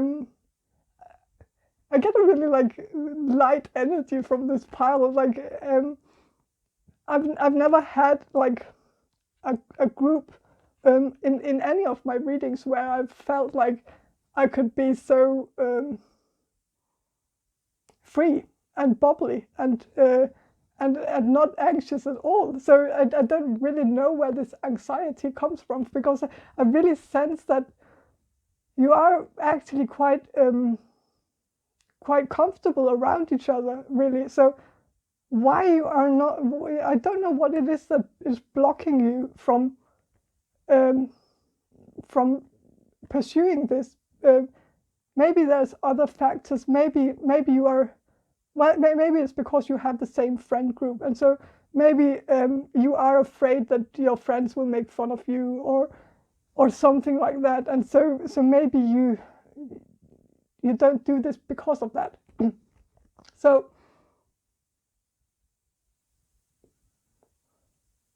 I also think, like with the eagle here, you might have experienced that you like looked at this person from your eyes met, and I also think this person has like the ability to like single you out from the crowd, even if the crowd is extremely big. Like they can see you even if you are at a stadium full of people. They can like single you out from a crowd. Like they can notice you even if you are in a group of where there's a lot of people. And this could also be because they are very tall. So while I've been doing this reading, the sun has come up. So I think maybe like I feel like maybe you have had like, for some of you, you might have had talks where you like, or where you have been at parties where you have talked to each other like until the sun came up, and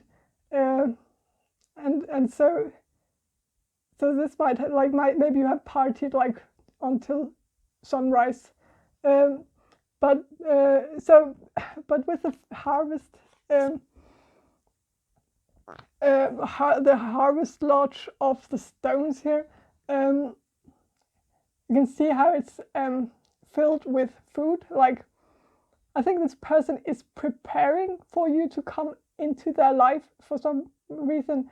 I think this person knows that this relationship will happen eventually. I don't think they have any doubt about it, and I think you feel the same way as well. Maybe you've felt like this was like, maybe you felt like since the first time you met this person that you were just destined to be together. And I think this person is actually using this waiting time to actually prepare so that it will be easier to woo you when something eventually happens between you two. Like, they might be saving their coin, they might be finding their passion in life, they might be getting their life together for you, so that they will have their life together when you come in.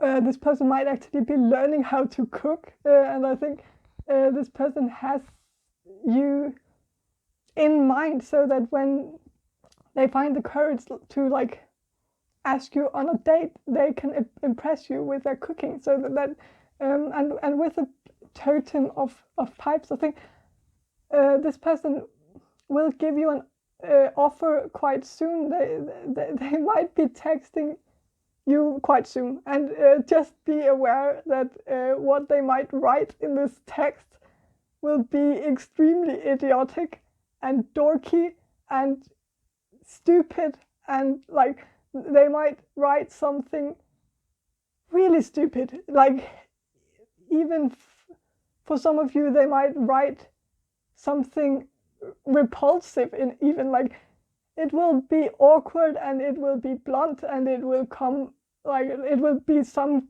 bad attempt on being funny, and like a bad attempt on breaking the ice, and it will just be eye roll worthy, like something that just seems completely thoughtless and well, a bit out of character, actually. Like, they might, I think for some of you, like they might write like, let's make babies together. Like, that's it. Like, that's the text. And you might have not heard from this person for months, and then they write, like, they don't even write hi or anything. Like, they just write, let's make babies together, or like something like that, and it will be so stupid. Like, ugh.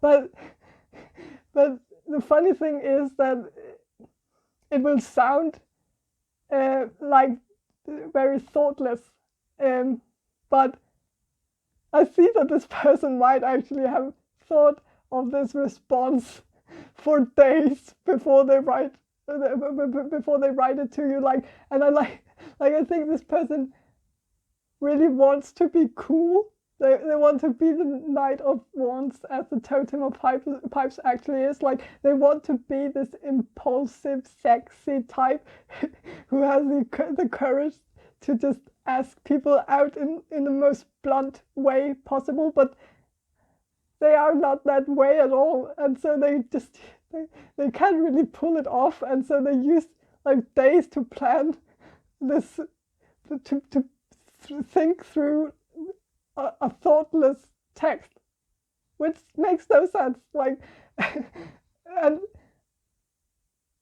so if it makes it not thoughtless at all. Like, if this person writes something like stupid to you, then please don't judge them right away, because they have actually put a lot of thought into sounding like a douchebag, which makes them the complete opposite of a douchebag, because it makes them really thoughtful and sweet, but really, really, really, really, really awkward.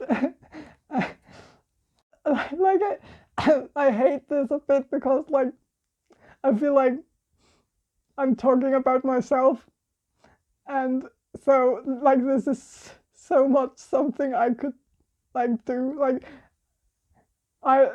like I think I've actually done something similar in the past. Like I am the master of like overthinking a thoughtless response. And so if you think this might be a phenomenon that doesn't exist in the world, I can tell you I am living proof. I could easily think about writing a crush for days and then end up writing let's make babies together. That's something that I could completely see myself doing, like 100%. So, so I believe that this could actually happen for you, because like I can see it for myself that I could like I see that some of you might like think that this is like weird, but and maybe I am weird. Like I know I'm also like the queen of awkward, so like I get this person, but I don't think many other people get this person. But I hope you do, though. So I think you do. So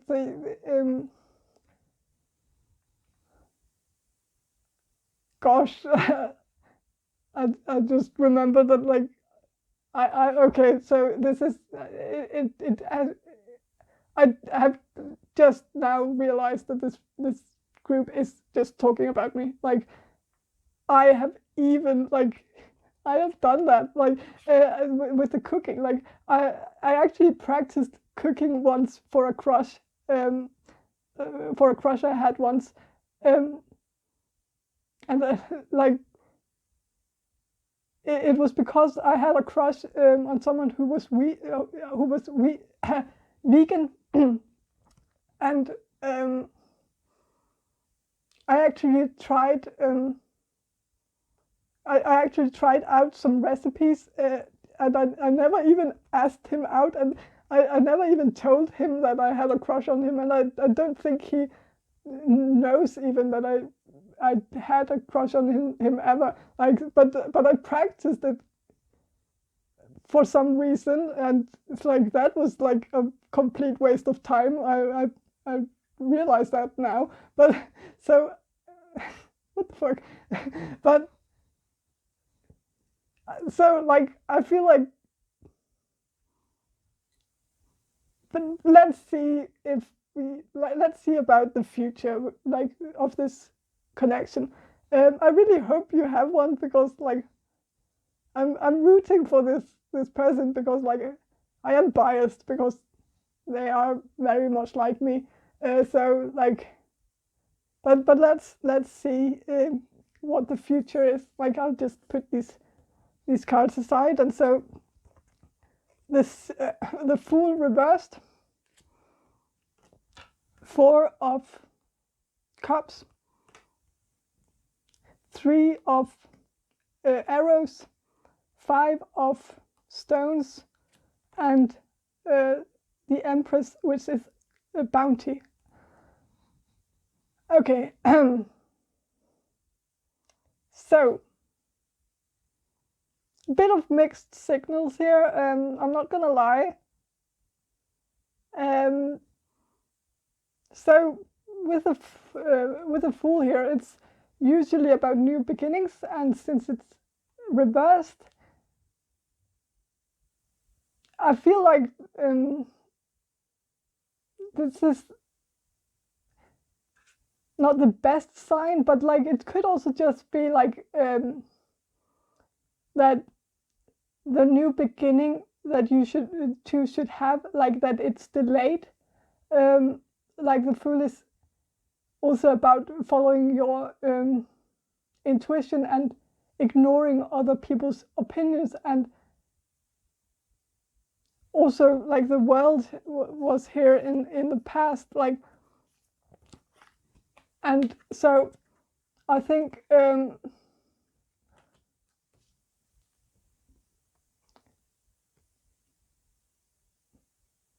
sometimes I look at the world as a situation where many people are interfering, like how the world is one, but with like the Tower of Babylon, it was split into different parts. This is also the end of Pangea, like, well, I'm not going down that path really. That's crazy talk, I know. But the tower spread the people around the world and gave them different languages. Before that, mankind was united as one. And so I think of the world card here, the world as a lot of sides to the same story. Also as religion is just different cultures interpreting the same sensation in different ways. And so I feel like people have a different opinion on this person, they have different opinions on this person and also this relationship as well. And I think maybe your union will be delayed because others will interfere, because you will be affected by other people's opinions. This could also be a cultural difference, like cultural differences as well. Maybe you come from a different culture as this person, maybe you come from a different religious background, and maybe this is like, this could also be a long distance relationship. Maybe this person lives in a different country right now, and maybe you are blocked because of travel restrictions. But mostly I think the thing that blocks this new beginning might be your friends. Like if you have the same friend group, I think it is that there are so many people interfering with the relationship, and I think it's very important with the 3 of arrows here, because to remember one thing, and this is advice for you, because even though like this is like seems like, well, if this is a new beginning, like then when it's reversed, it seems like, oh, there's no hope for this. But I don't see that at all. But I see that there is some advice for you in these cards, and if you follow those these pieces of advice, I think the Empress will be the outcome. So, but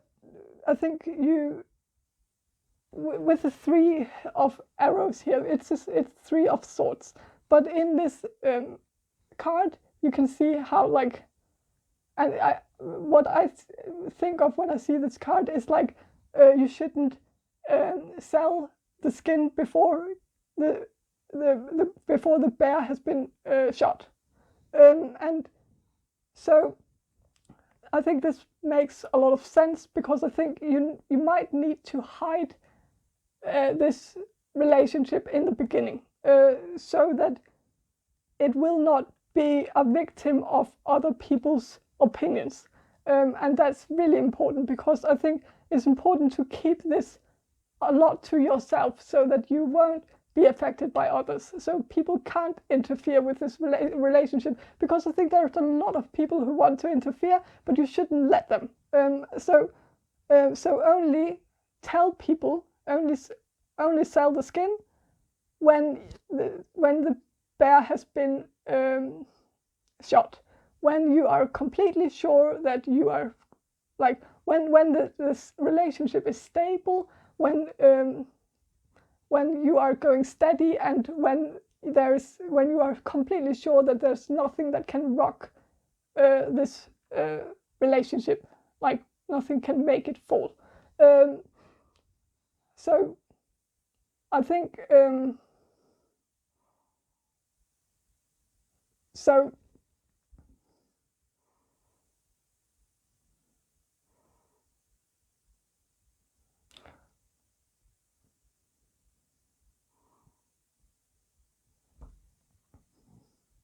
So with like the outcome here, it is the Empress. It's a very good possibility that you will, like with this picture, actually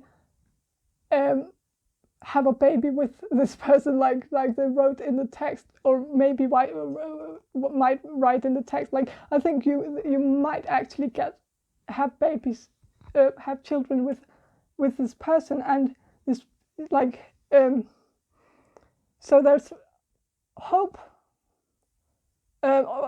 Like, but also like maybe for some of you, this could be their mother getting in the way of this relationship. Like they might be a bit of a mama's boy or mama's girl, and they might still be like sucking on their mom's titties, like symbolically, of course. Like they might not be very independent. They might still rely on their mother for some kind of support, and so maybe they feel obligated to do what their mother wants, and if their mother doesn't approve of this union, then maybe this union won't happen. And it could also be cultural. Maybe this person is Jewish, and so maybe this person needs to have children with a Jew, because otherwise the children won't become Jewish. So there might be cultural or religious factors in play, but let's talk about okay, so there's a lot of cards here about pregnancy. So Four of Cups, for example, is a card about pregnancy. And the reason for this is that it is a card about saying no to an offer because you are content as it is. And that is like being pregnant. That is also why some decks actually have pregnant ladies on the card, because when you are pregnant, you are kind of in this waiting position. Like if you think of the female as like a machine, like you know, a bread maker, and while the bread maker is making bread, you can't really push new dough into it. You need to wait until it's finished, and then you can put new dough in, so the bread maker is kind of obligated to say no to the request of getting a new piece of dough stuffed inside it, if you know what I mean. So, well, where was it going with this? Like, I feel like so like, I feel like some of I think that I kind of get like why people might find this person a bit quirky, because like I feel a bit quirky in this energy as well. Like, well, who am I kidding? Like, this is how I am usually, but I feel like there is like a lightness to this energy. Like I feel really comfortable in this energy, and so I think you might really feel comfortable around this person. I think there is something very homey and familiar about this person. I think you can be completely yourself around this person. You don't have to pretend to be anything you are not around this person, which is awesome. But back to the I need to finish the bread maker story. I don't want to, but like I feel like now I've started it. So, but like there could be potential for a pregnancy, but it could also be that one of you actually are going to feel like the bread maker in the future. Like you feel like there is no room for new dough. Like maybe you will both be working a lot. I get the sense that this person might be quite ambitious. They might even be planning on creating something, like maybe they want to be writers, and so maybe they are planning on writing a book, or so I don't think this will be like a full-on rejection. I don't think anyone will be rejecting each other in the future, but I think you will just be busy with other things, like in the beginning of the future, like and also like with the bread maker's story, I also thought, like, I don't know where I'm going with this story, this metaphor, but like I thought like of like putting a bag of popcorn into a like microwave, and if you open the microwave before the microwave is like before the popcorn is finished, then you can't shut like the microwave door and then start it again, because then you will burn the popcorn. And I don't know where like there must be a symbolic meaning here, like there must be something where I can like, so like I think okay, so this might be what the fool is talking about here, that like you had already put the popcorn in, and the popcorn was popping, and it was like about like halfway through, you open the microwave was stopped, and this could actually be because of Corona, really, because it seems like you were very close to actually having a breakthrough in this connection. Like you were very close to, like one of you might have been very close to actually asking this person out, but then this period came where you were isolated from each other, and you couldn't be with each other. And so I think maybe be aware that there might be some burning when you start it again. I feel like so, but that may be just one of you, like that when you try to start this again, it won't go as smoothly as it did before, and but it's I don't think you should be afraid, though, because like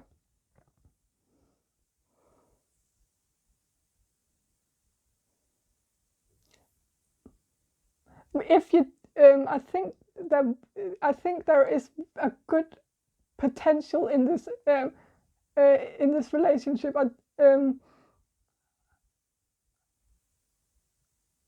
But like, yeah, with the three of arrows, like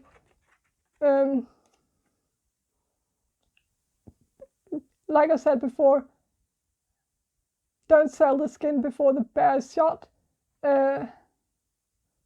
Don't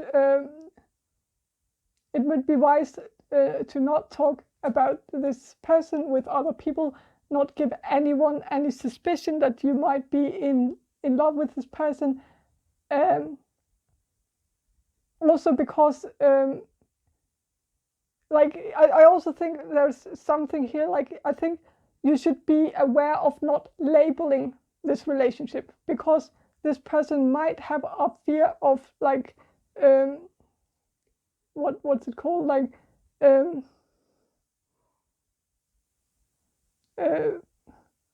commitment. They are not ready for a commitment, and so that might be why the popcorn will be burned if you start it again after Corona, because maybe if you are going in too fast, if you start out by like starting to label it, I think you might scare this person away. And so I think you should be aware of like not selling the skin before the bear is shot, because like you only label it, only say only come to like only label this relationship when you are very, very sure that you are that it's safe to do so. I think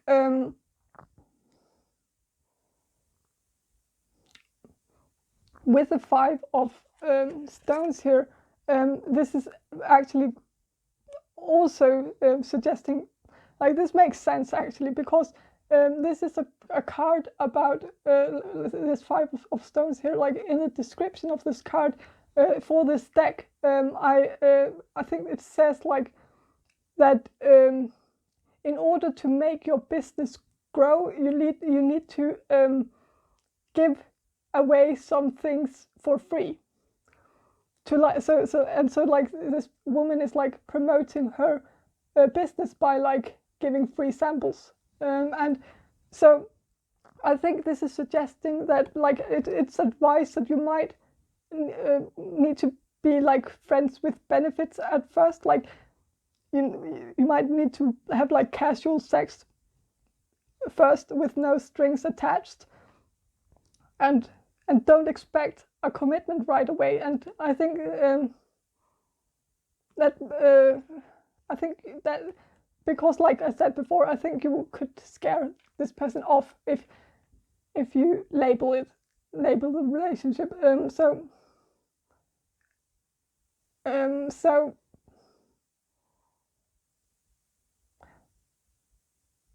and maybe they won't actually commit to you before they actually knock you up. So maybe before they knock you up, they will be very focused on their freedom. But I think as soon as you become pregnant, I think they will become very serious, and they will probably want to marry you, and so I think there is hope, but so okay, like I just saw one thing in the card. So I don't know if I should say this, but because it's not very good, but like the seed here, it's the Fool, and the Fool is a pregnancy card as well. It's about the fetus in the womb about to get birthed into the world. And so when it's upside down, I think this could indicate a miscarriage. And I was actually thinking about this as well before, with when I was thinking about like not selling the skin before you've shot the bear. Like that's something you tell like pregnant women to do. Like you ask women to like not tell people about the pregnancy in the first trimester, because there is a possibility of a miscarriage, and so they are advised to keep that for themselves. And so that's maybe there's also a hint that there might be a miscarriage, and I'm very sorry for you, but I think the positive thing is that in the end you will get a child with the Empress card here. So don't feel discouraged if you have a miscarriage, because you will have children in the end. That's the problem with like telling women to not be open about their pregnancy in the first trimester. It's because like I get why we advise women to do this, but it's also a problem because then we kind of hide the fact that there is actually that it's actually quite normal to get miscarriages. Like it happens to a lot of people, but we don't really hear about it because they are advised to keep it to themselves. So it's a bit of a problem, because it kind of creates this illusion that it's not normal to have a miscarriage, but it really is. It happens to a lot of women. So don't feel discouraged if this happens to you in your first try. And of course, I know it's devastating. And with the 5 of stones here, I actually think this, and also the 3 of swords. This might actually be like, this will of course be hard for you. Like it will be hard on you, and it will also be hard on the relationship. But I think also because 5 of Pentacles is usually actually a good indicator for love, because it's about sticking together through thick and thin, and sticking together through sickness and health. Like it's, and so I think you will this will actually make your relationship stronger, that you will be going through this together. You will actually you will get through this, and you will stick together in this, and it will I think also this will make this person grow up really, and I think it will make you better parents, actually, when you actually become parents, that you have suffered from this and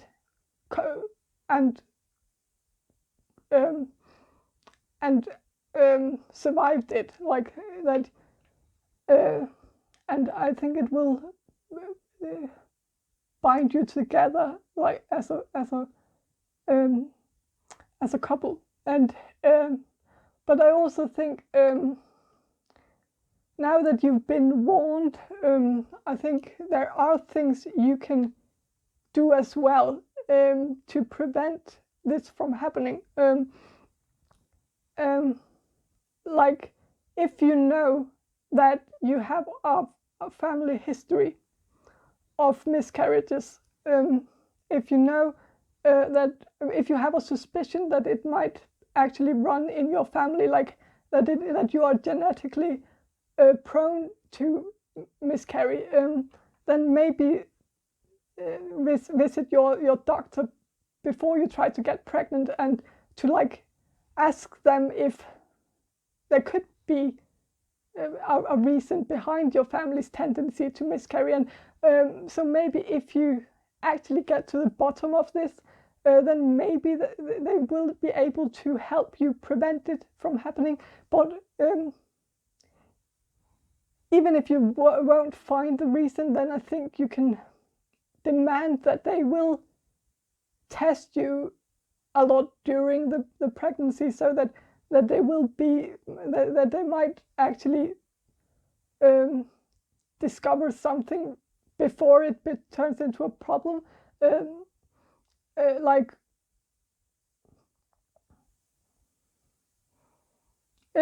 if it is something like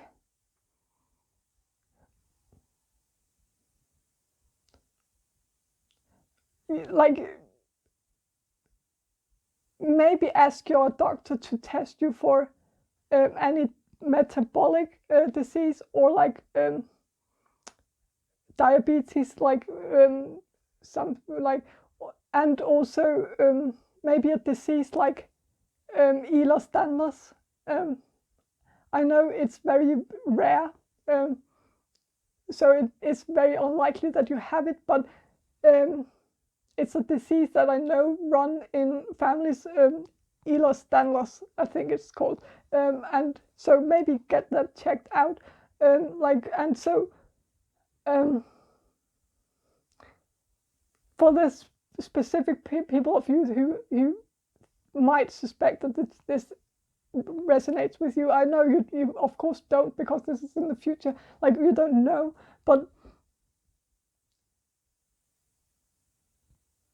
I want to read the cards like I would read them in the Rider-Waite deck. So I think, like with the Fool here reversed, I think you might get pregnant, but you might miscarry. Then there will come a period like where you will say, well, like with the Four of Cups here, where you will say no to trying again. You will, and this could also be physical. Like maybe your body will have to heal before you try again. So there will maybe actually be like a natural break where you can't try again for a while. Maybe you also like will need some hormones or something like that. So I think there will be a period where you will not be like, what's it called, like well, where it will just be saying no. Like, and with the Three of Swords here, I think there will very likely be grief, and that makes sense with the loss of your unborn child, and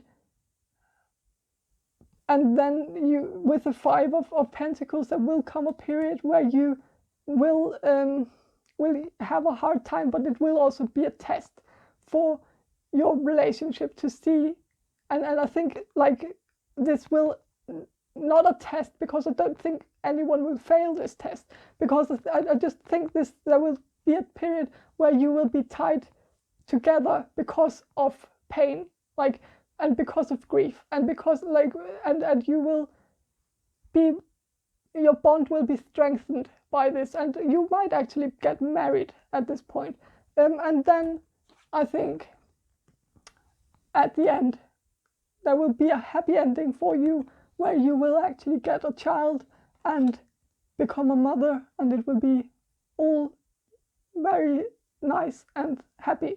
And so well, I think nonetheless, whatever it might be, I think there is hope for this connection. I think you would make a really cute couple. I think you will be very comfortable around each other. For many of you, I feel like this is like a union between two best friends, like Jim and Pam from The Office, and that is the most awesome kind of love, really. Now that I think of it, like, isn't like Jim from The Office like very tall? So this person might actually resemble Jim from The Office a bit, and like, so they might be tall. Also, with what I said before, with like the eagle here, I think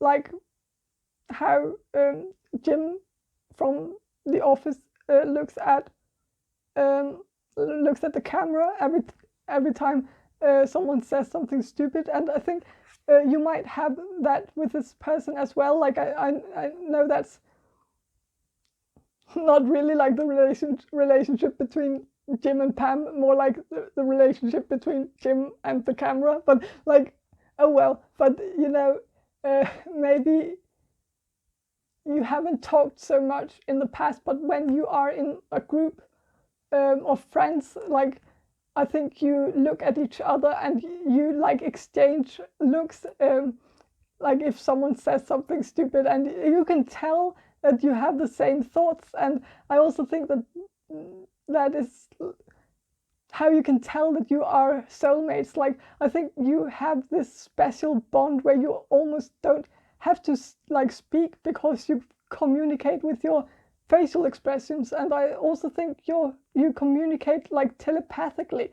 Like you might actually have conversations with each other on a spiritual level. Like, even when you are apart, I think you trespass into each other's minds, even when you are like a long way from each other. You can feel each other's presence, you can feel each other's emotions and thoughts, you can sense when they think of you, and vice versa, and which I think is pretty cool. I feel like you are never a long way from each other, and even if you have been apart for a while now, like if you actually made somewhat of a friendship before you separated, I think you will be quickly to pick it up, like pick up the threads, and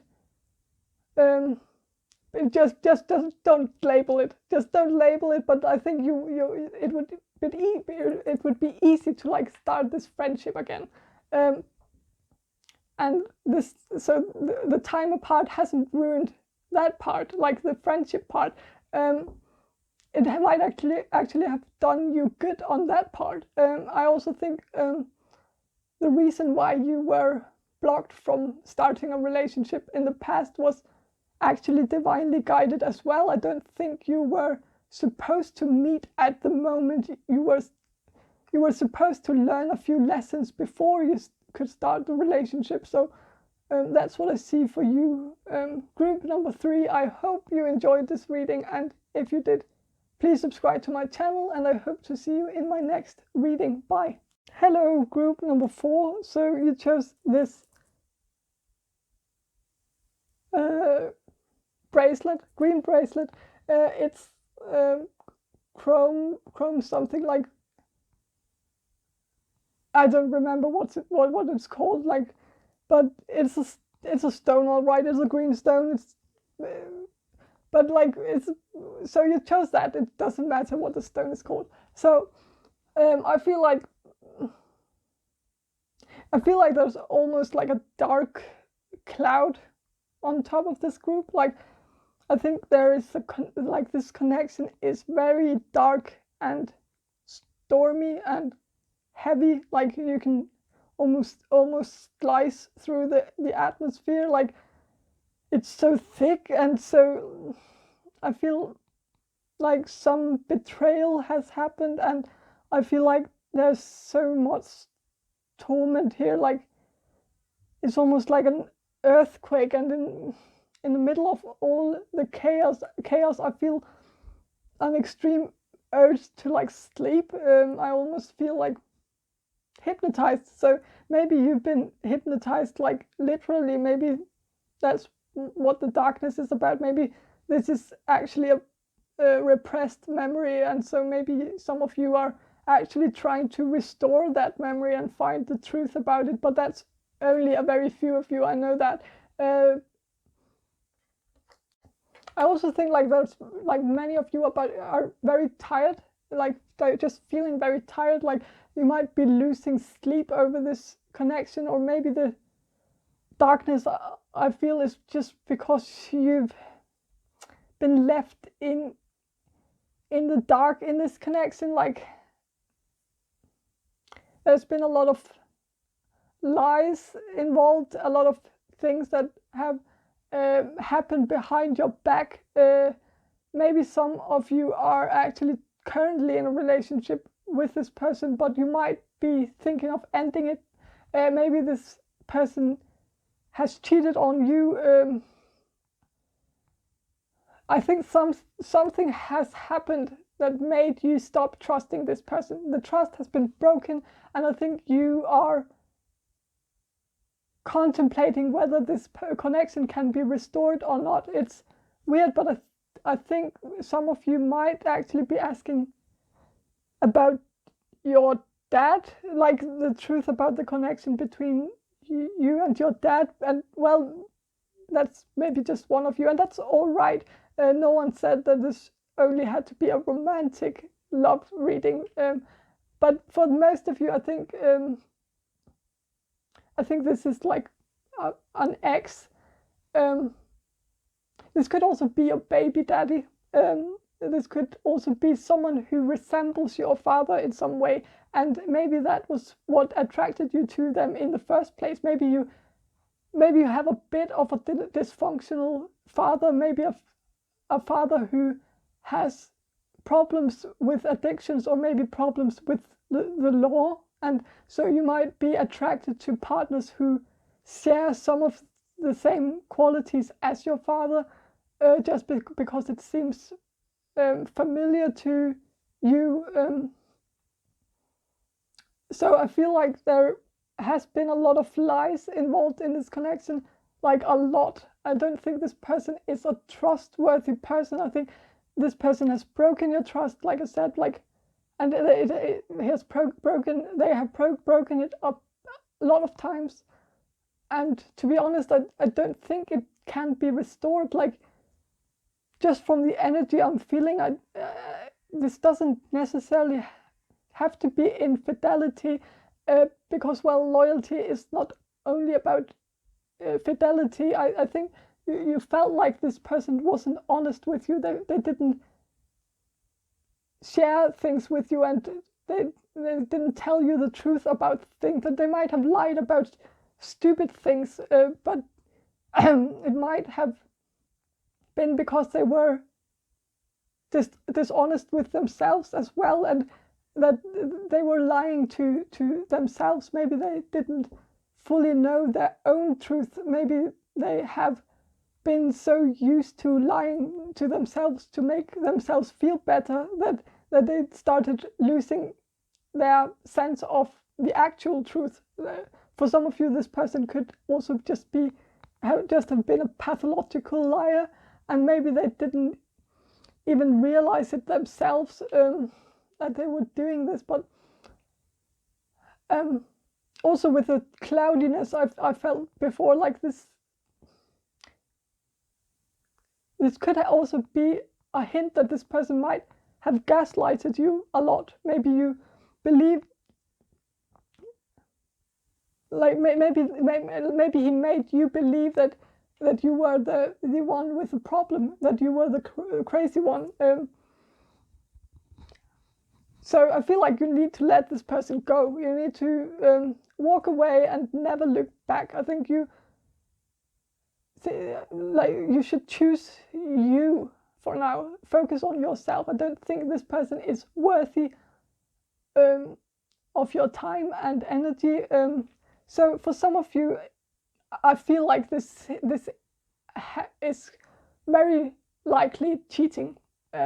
I think this person might have cheated on you, and I hate to say this, but it's so disgusting. But this came through. So for some of you, this person might have criticized your weight. You might have gained weight in the relationship, and they might actually have broken up with you because you gained weight, or they might actually have cheated on you and said that it was because of the weight you gained, that you didn't look like they like the person they fell in love with, which I think is totally disgusting, especially because I think for some of you, you might have this might actually be medical.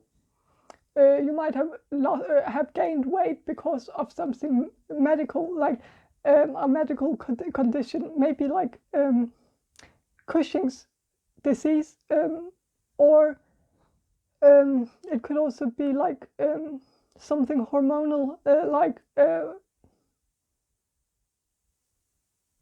I don't remember what it's called, but like a hormonal, some kind of hormonal imbalance, and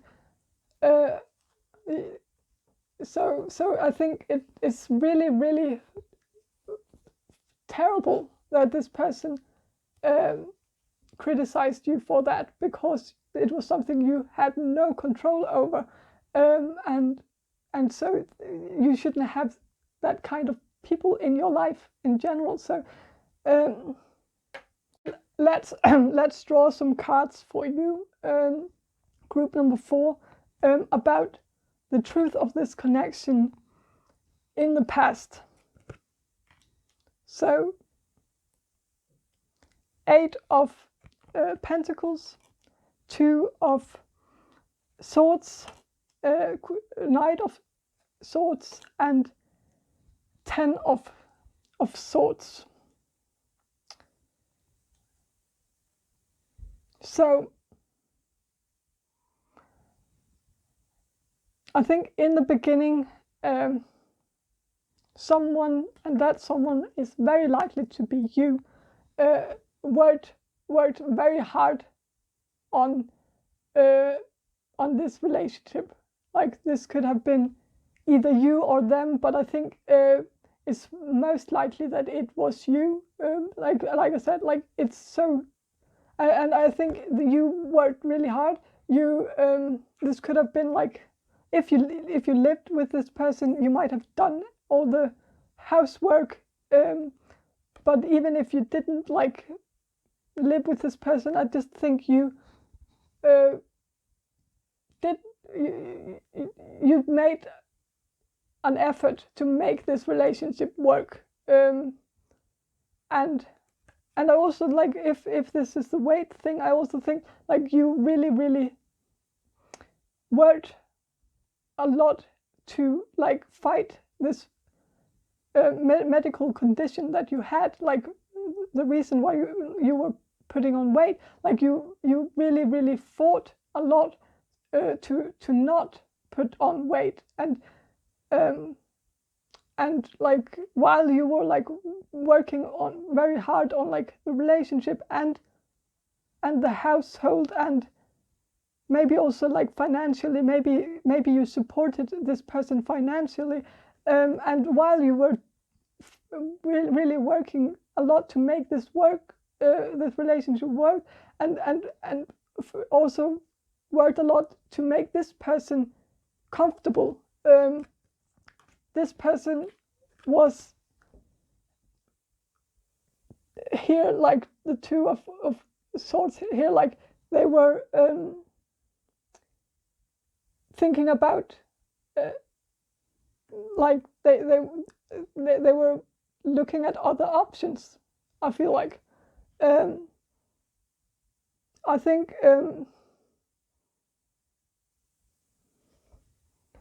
think this person was looking at other options and also comparing you to other people, which I think is really disgusting. Like they might have looked at others and like looked at how they might have had like things that were better. Like they might have made like pros and cons lists where like they have had like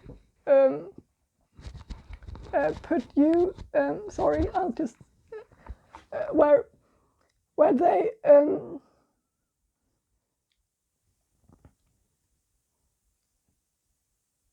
well, they just were on the lookout for other options, like a way out. They were like thinking of leaving, like while you were still in the relationship, which is really made you look a bit like a clown here, or feel like a clown, because while you were working on making this work, this person was not working at all. They were just thinking of leaving, and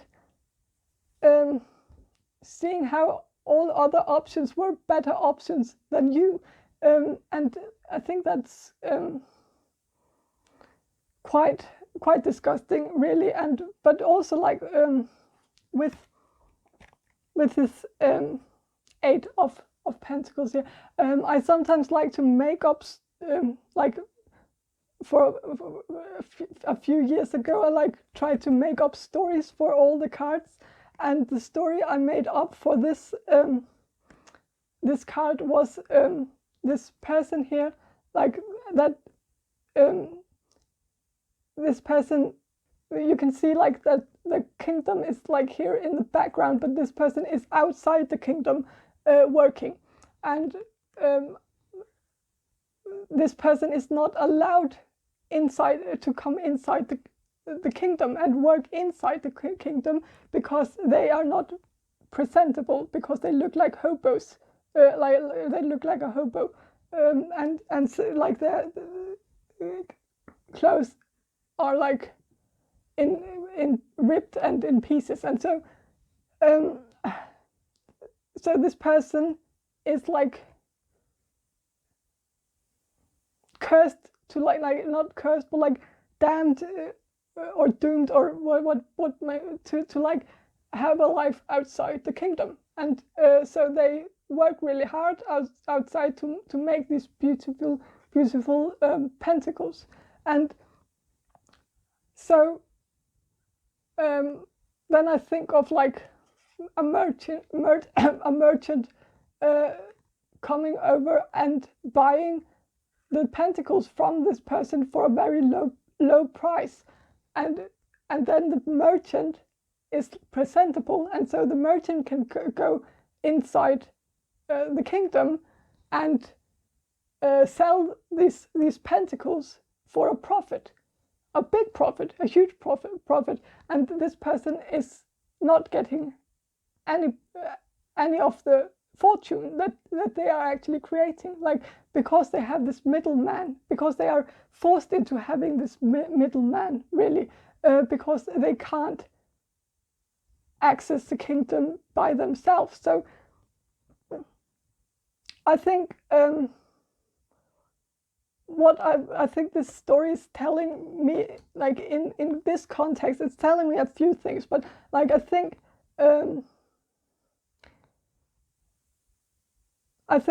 this person, while you were with this person in the past, like I think they tried to, like, I think you were the one working very hard, and the other person in this connection just enjoyed the fruits of your labor.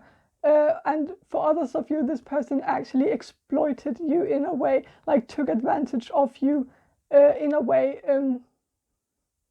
This could also have been like a very controlling relationship, where this person tried to control where you were allowed to go and who you were allowed to hang out with. And like I also see like a scenario where this person might have told you that you should talk to them first before you talk to others. Like, I don't know what kind of situation that might have been referring to, but maybe you contacted one of their family members, or maybe one of their friends or co-workers, and I think they got really mad because of this, because they and told you that you should have talked to them first, like in a way they wanted to be the middleman between you and someone else. Like, you were not allowed to reach out to someone directly without their permission first. And so there might have been a lot of things that this person didn't give you permission to do.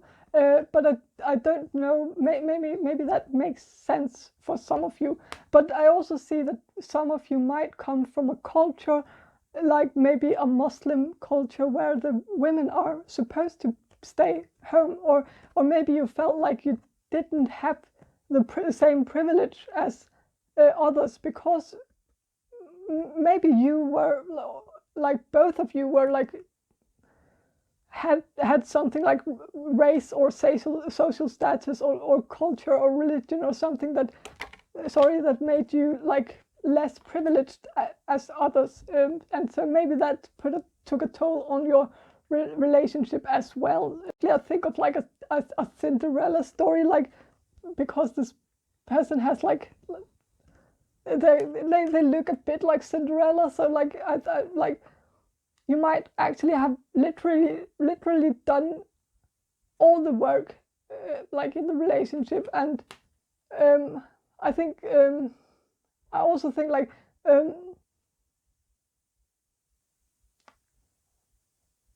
this could also be like that you were not allowed to go, like Cinderella were not allowed to go out and party, like you were not allowed to attend the ball, and you had to be home before midnight before you turned into a pumpkin or whatever, like that that you needed to like that this person like restricted you in some way, that you wouldn't that they would get paranoid if you were out too late, or if you were just out partying, because they didn't like the thought of you partying with others or dancing with others or like flirting with others. Like they got all these thoughts like they might have been a bit paranoid and a bit like the jealous type, and so that they didn't like to not be in control over you, like not have their eyes on you all the time, and they really wanted to make sure that you didn't do something like something like that. And so but like I think with the Two of Swords, like they were looking at other options, which is so unfair, because like they were actually they were allowed to look at others, and they were allowed to flirt with other people, but you were not allowed to. So it was like only like yeah, well, the rules only applied to you, not them. They were above the law, and so I think it was really unfair, really, because I think this person actually flirted with other women, and they saw nothing wrong with it, but you were not allowed to, and so that's pretty annoying. So I think with the Knight of Swords, I think there were in the past a betrayal. I think this person did something stupid, like where they didn't think it through. Or maybe they just did it because they were evil people, like that they might have.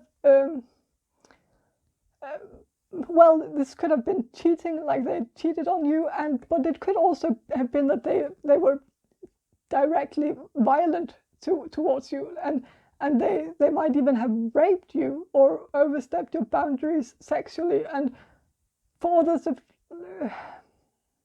of you, like, well,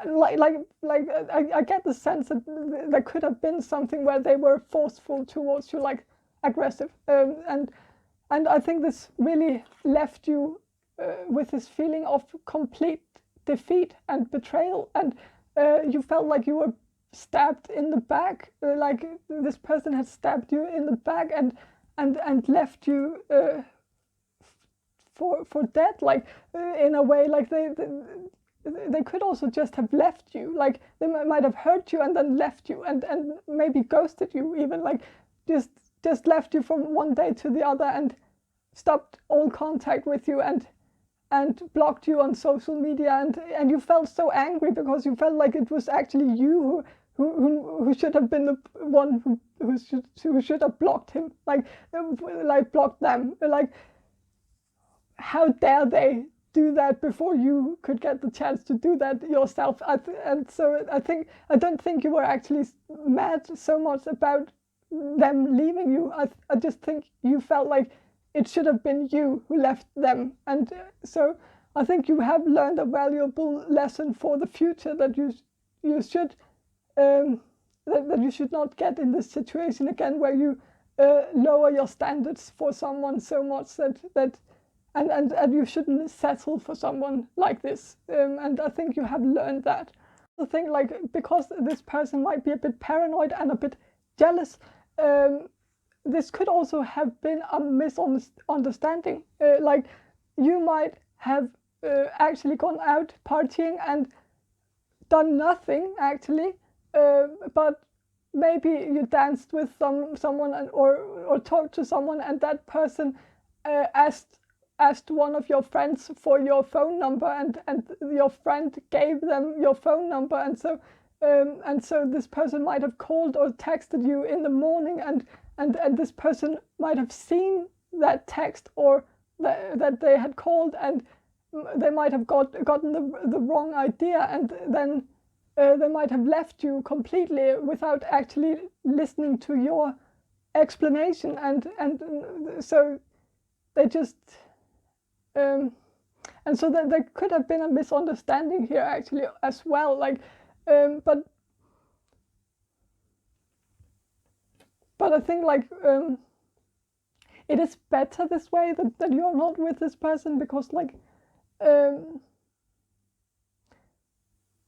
this person was very, like, controlling, very I think the reason why they were controlling were because they knew that you could do better than them, and that they didn't deserve you, really, that it was just a matter of time before you would realize that they were that you were better off without them. And so instead of trying to better themselves, to like elevate themselves to your level, they instead tried to eliminate the competition and even try to lower you down to their level, so that that you could be on the same standard, and they would rather keep you away from the kingdom, like, so that you didn't know what you were missing out of. So they didn't want you to party, because then you would like see others and know that you were worth much more than them. And also, like, maybe this is only for one of you, but and this is so disgusting, but and I hope it's only one of you, but like this could actually have been like someone who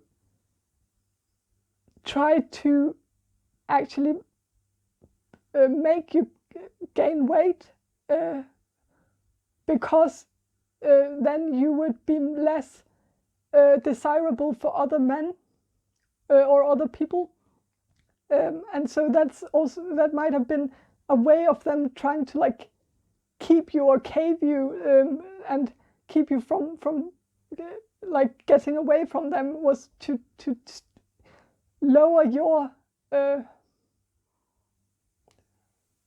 level, so that you would be on their level, like in like attractiveness or like desirability, or like, if that makes sense. But I hope that only resonates for one of you, because that's disgusting.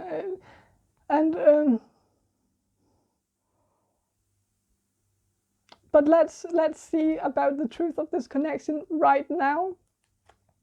So the King of Wands reversed, and 9 of Wands, and 8 of Cups, and Page of Wands. So okay, if this is a fire sign, a Leo, Aries, Sagittarius, it doesn't have to be, because I do sense that this is the person you are talking about, because they have like this fire sign feel to them, and I think also because when King of Wands is upright, they are actually quite responsible, and when they are reversed, I think they are quite irresponsible. So I think there might have happened something in the past that this person hasn't taken responsibility for, and I think it's very unlikely that this person is going to take responsibility for it, because they are not taking responsibility for it now.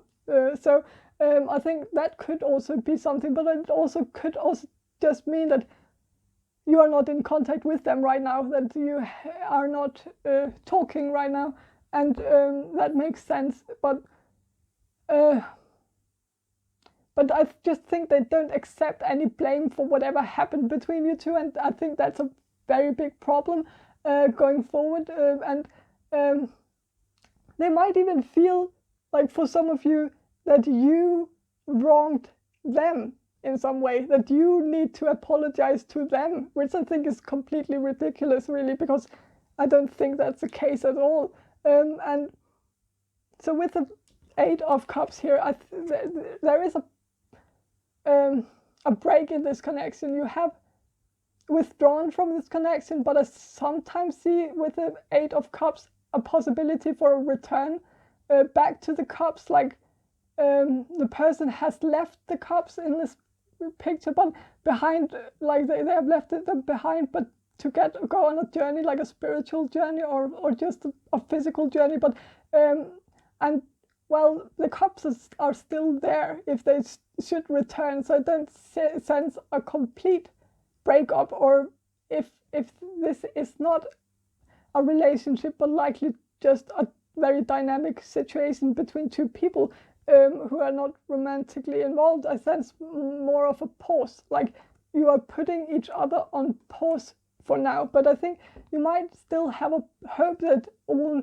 your issues can be resolved, because of course, with the big amount of shit you two have been through, it does kind of indicate that you have feelings for each other, or that you care about each other.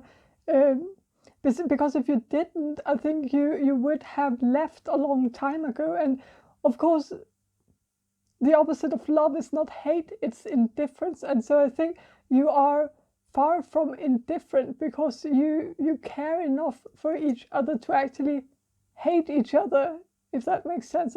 I sense that this connection could be a love-hate connection. And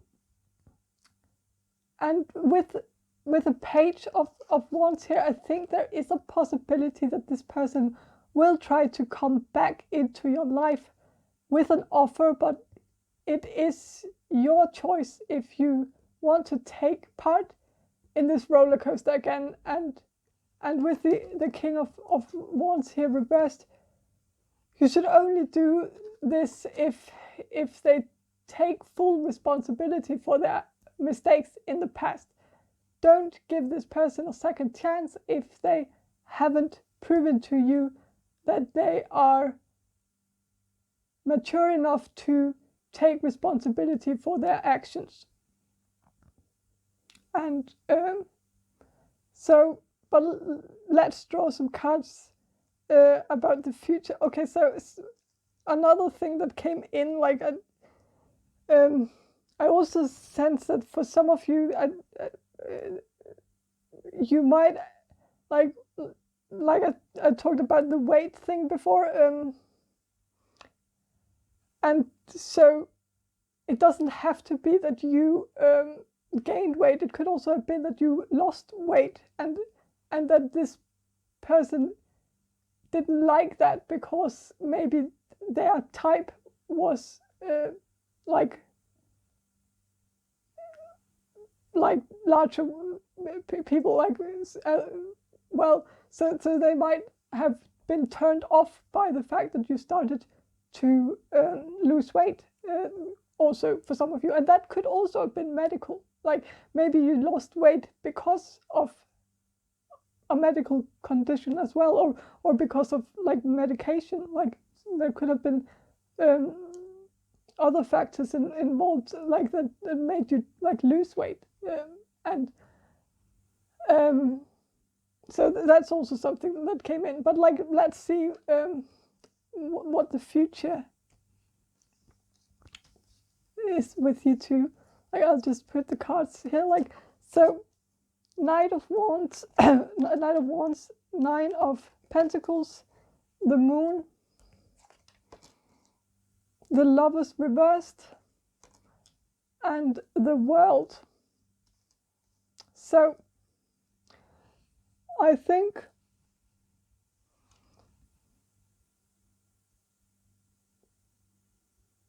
with the Knight of Wands, it's quite likely that this person will try to come back, but I think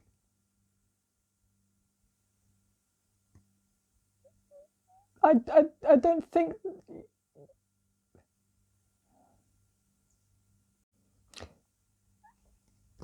think this person has good intentions coming in.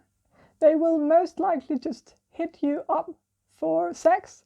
This could be like a booty call, or this person might call you when they are drunk. But this is not a genuine love offer. They are not interested in getting anything, but like they're only interested in getting their own needs fulfilled. And then they might sweet talk you on the phone and say nice things, that they made a huge mistake for letting you go, and that they want you back because you are the best thing that's happened to them in their life. But don't fall for it, because this is yet again lies. This person doesn't have the ability to be genuine and truthful, and so with like with the nine of Pentacles, choose yourself. Focus on yourself and your own happiness. Also, I see that the reason why this person might come in is actually because you might have had a glow up. This could also be like maybe if you put on weight while you were with this person, you might have lost it now, and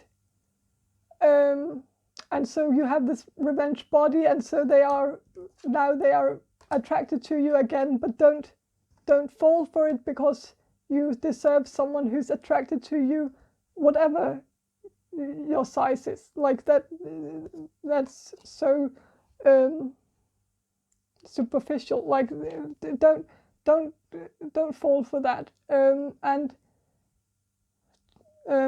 just be your beautiful you. Just be you. Be single. Be happy being single. And just live your own life. Be happy on your own. Get in touch with yourself and find your own worth. And naturally, you will realize that you can do so much better than this person, and that you don't have to settle for anything less than you deserve. So, and with the moon here, like it's again about the lies. I feel like I think this person will try to come at you in the future with some lies, and they might even make you question your own sanity because of these lies. They might. I think they are, like I said before, they are very skilled at gaslighting people. Like they can make people believe that just about anything, and they can make them believe that they are crazy. If you say like something happened, this person might deny it and be very good at like denying it in a way where they actually make it seem like, oh, you are losing your mind, or like, oh, you are just imagining things, or you might be losing your memory or something like that. And don't fall for it. Don't fall into that hole.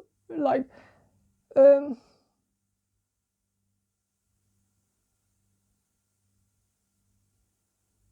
you need to I think you need to defend yourself against this person. Be also like, this person will keep lying to you in the future. They will try to keep you in the dark. They will create illusions. They will try to make you believe their lies, and they might even make you question your own sanity. Like I said,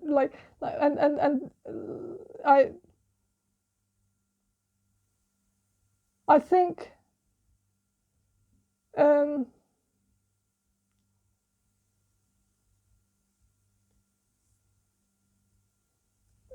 you will be able to create a wall for yourself. You will be skilled at maneuvering them. I think you will start to get a handle on this person in the future. You'll be able to call them out on their bullshit. And like, you see, like, I think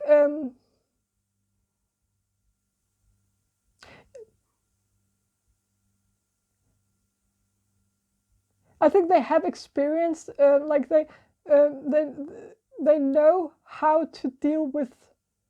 Like they know how to manipulate people. They are very skilled at getting people to do whatever they want. They are good at like. They might even like be good at playing the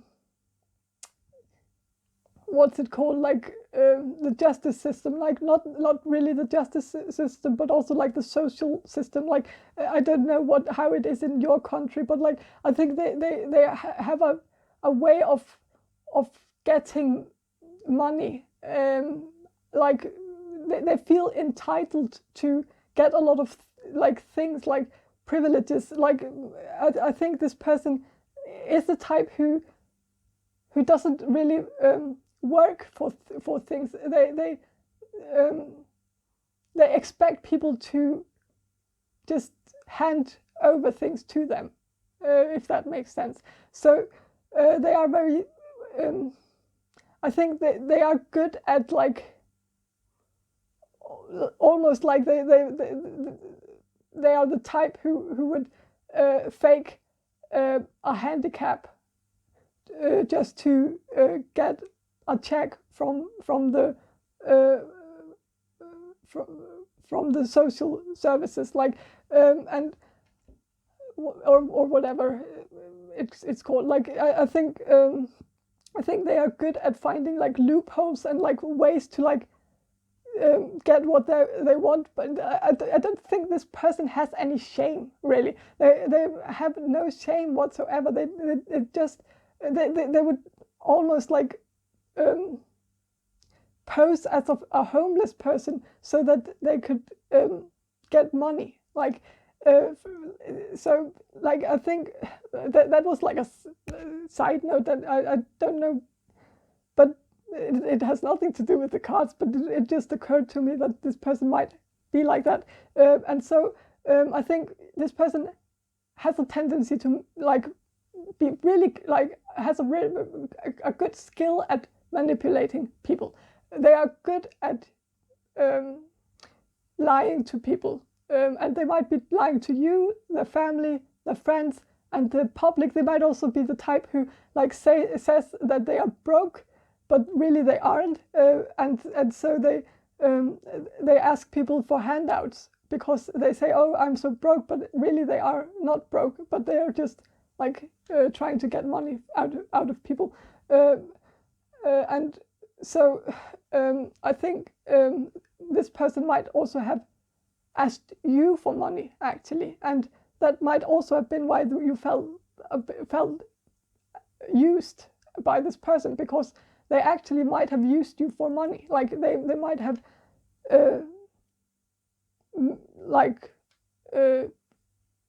asked you to give them money, and but I think in the future you will be the 9 of Pentacles, and I think that tells me that you will be able to see through that bullshit. You will be able to, like, I also think of like, I know it's not here in the like, well, yeah, like, so 9 of Wands, I think you will be able to make this wall for yourself. You will be able to put this wall up where you don't allow this person to affect you. You can see through that bullshit. You can detect their lies, because at some point all the tricks this person has up their sleeve will have been used. And so they will run out of tricks at some point, and then they will start to repeat some of their old tricks, and you know the old tricks, and so they can't fool you. And I don't think this person will see it coming, that you will be able to figure them out. I think they are very used to manipulating people, and they are used to lie their way out of everything. And I think this actually works on everyone in this person's life, but in the future it won't work on you. And so congratulations on that. That's pretty cool. That's a cool achievement. You have been able to see through something that most people haven't been able to. I really get a manipulative vibe from this person. So with the Lovers here reversed, it is no surprise that this person, that this relationship will not have a fairy tale ending.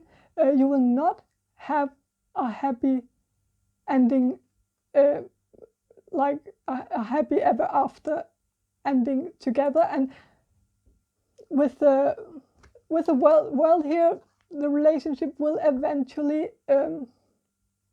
end. but it will be a good ending, because when something ends, there will be room for something new to start. And the world card here is also a saying that the world is your oyster. You have so many options just waiting for you. The world is at your feet. You just need to grab it. You just need to seize the day, allow new love to come in, and just forget about this person, because there are so many much better options for you. So also, like, it's kind of coming together for me, like, at this moment. Like, I am really getting the feeling that for one of you, that this is like a feeder type, someone who has that fetish for like feeding people, and like has a fat fetish. I know it's only one of you, but I just want to like talk about that, because like, I think it is also like, I think those people, because like I've read some articles about it, but like they are it's very manipulative people, because they do this in secret. They like, many of them like to do it in secret. It's kind of the thing. It's kind of a part of the sexual arousement for them, is to do it in secret, and that's really manipulative behavior. So like, I think this person has really gotten away with this in the past as well. Like, but I think you will maybe you could actually restore this relationship now that you know this is something they are doing intentionally, because then they won't be able to do it anymore, and then they can't really get that arousement out of it, so they will be forced into getting arousement out of something else, like, because it's so I feel like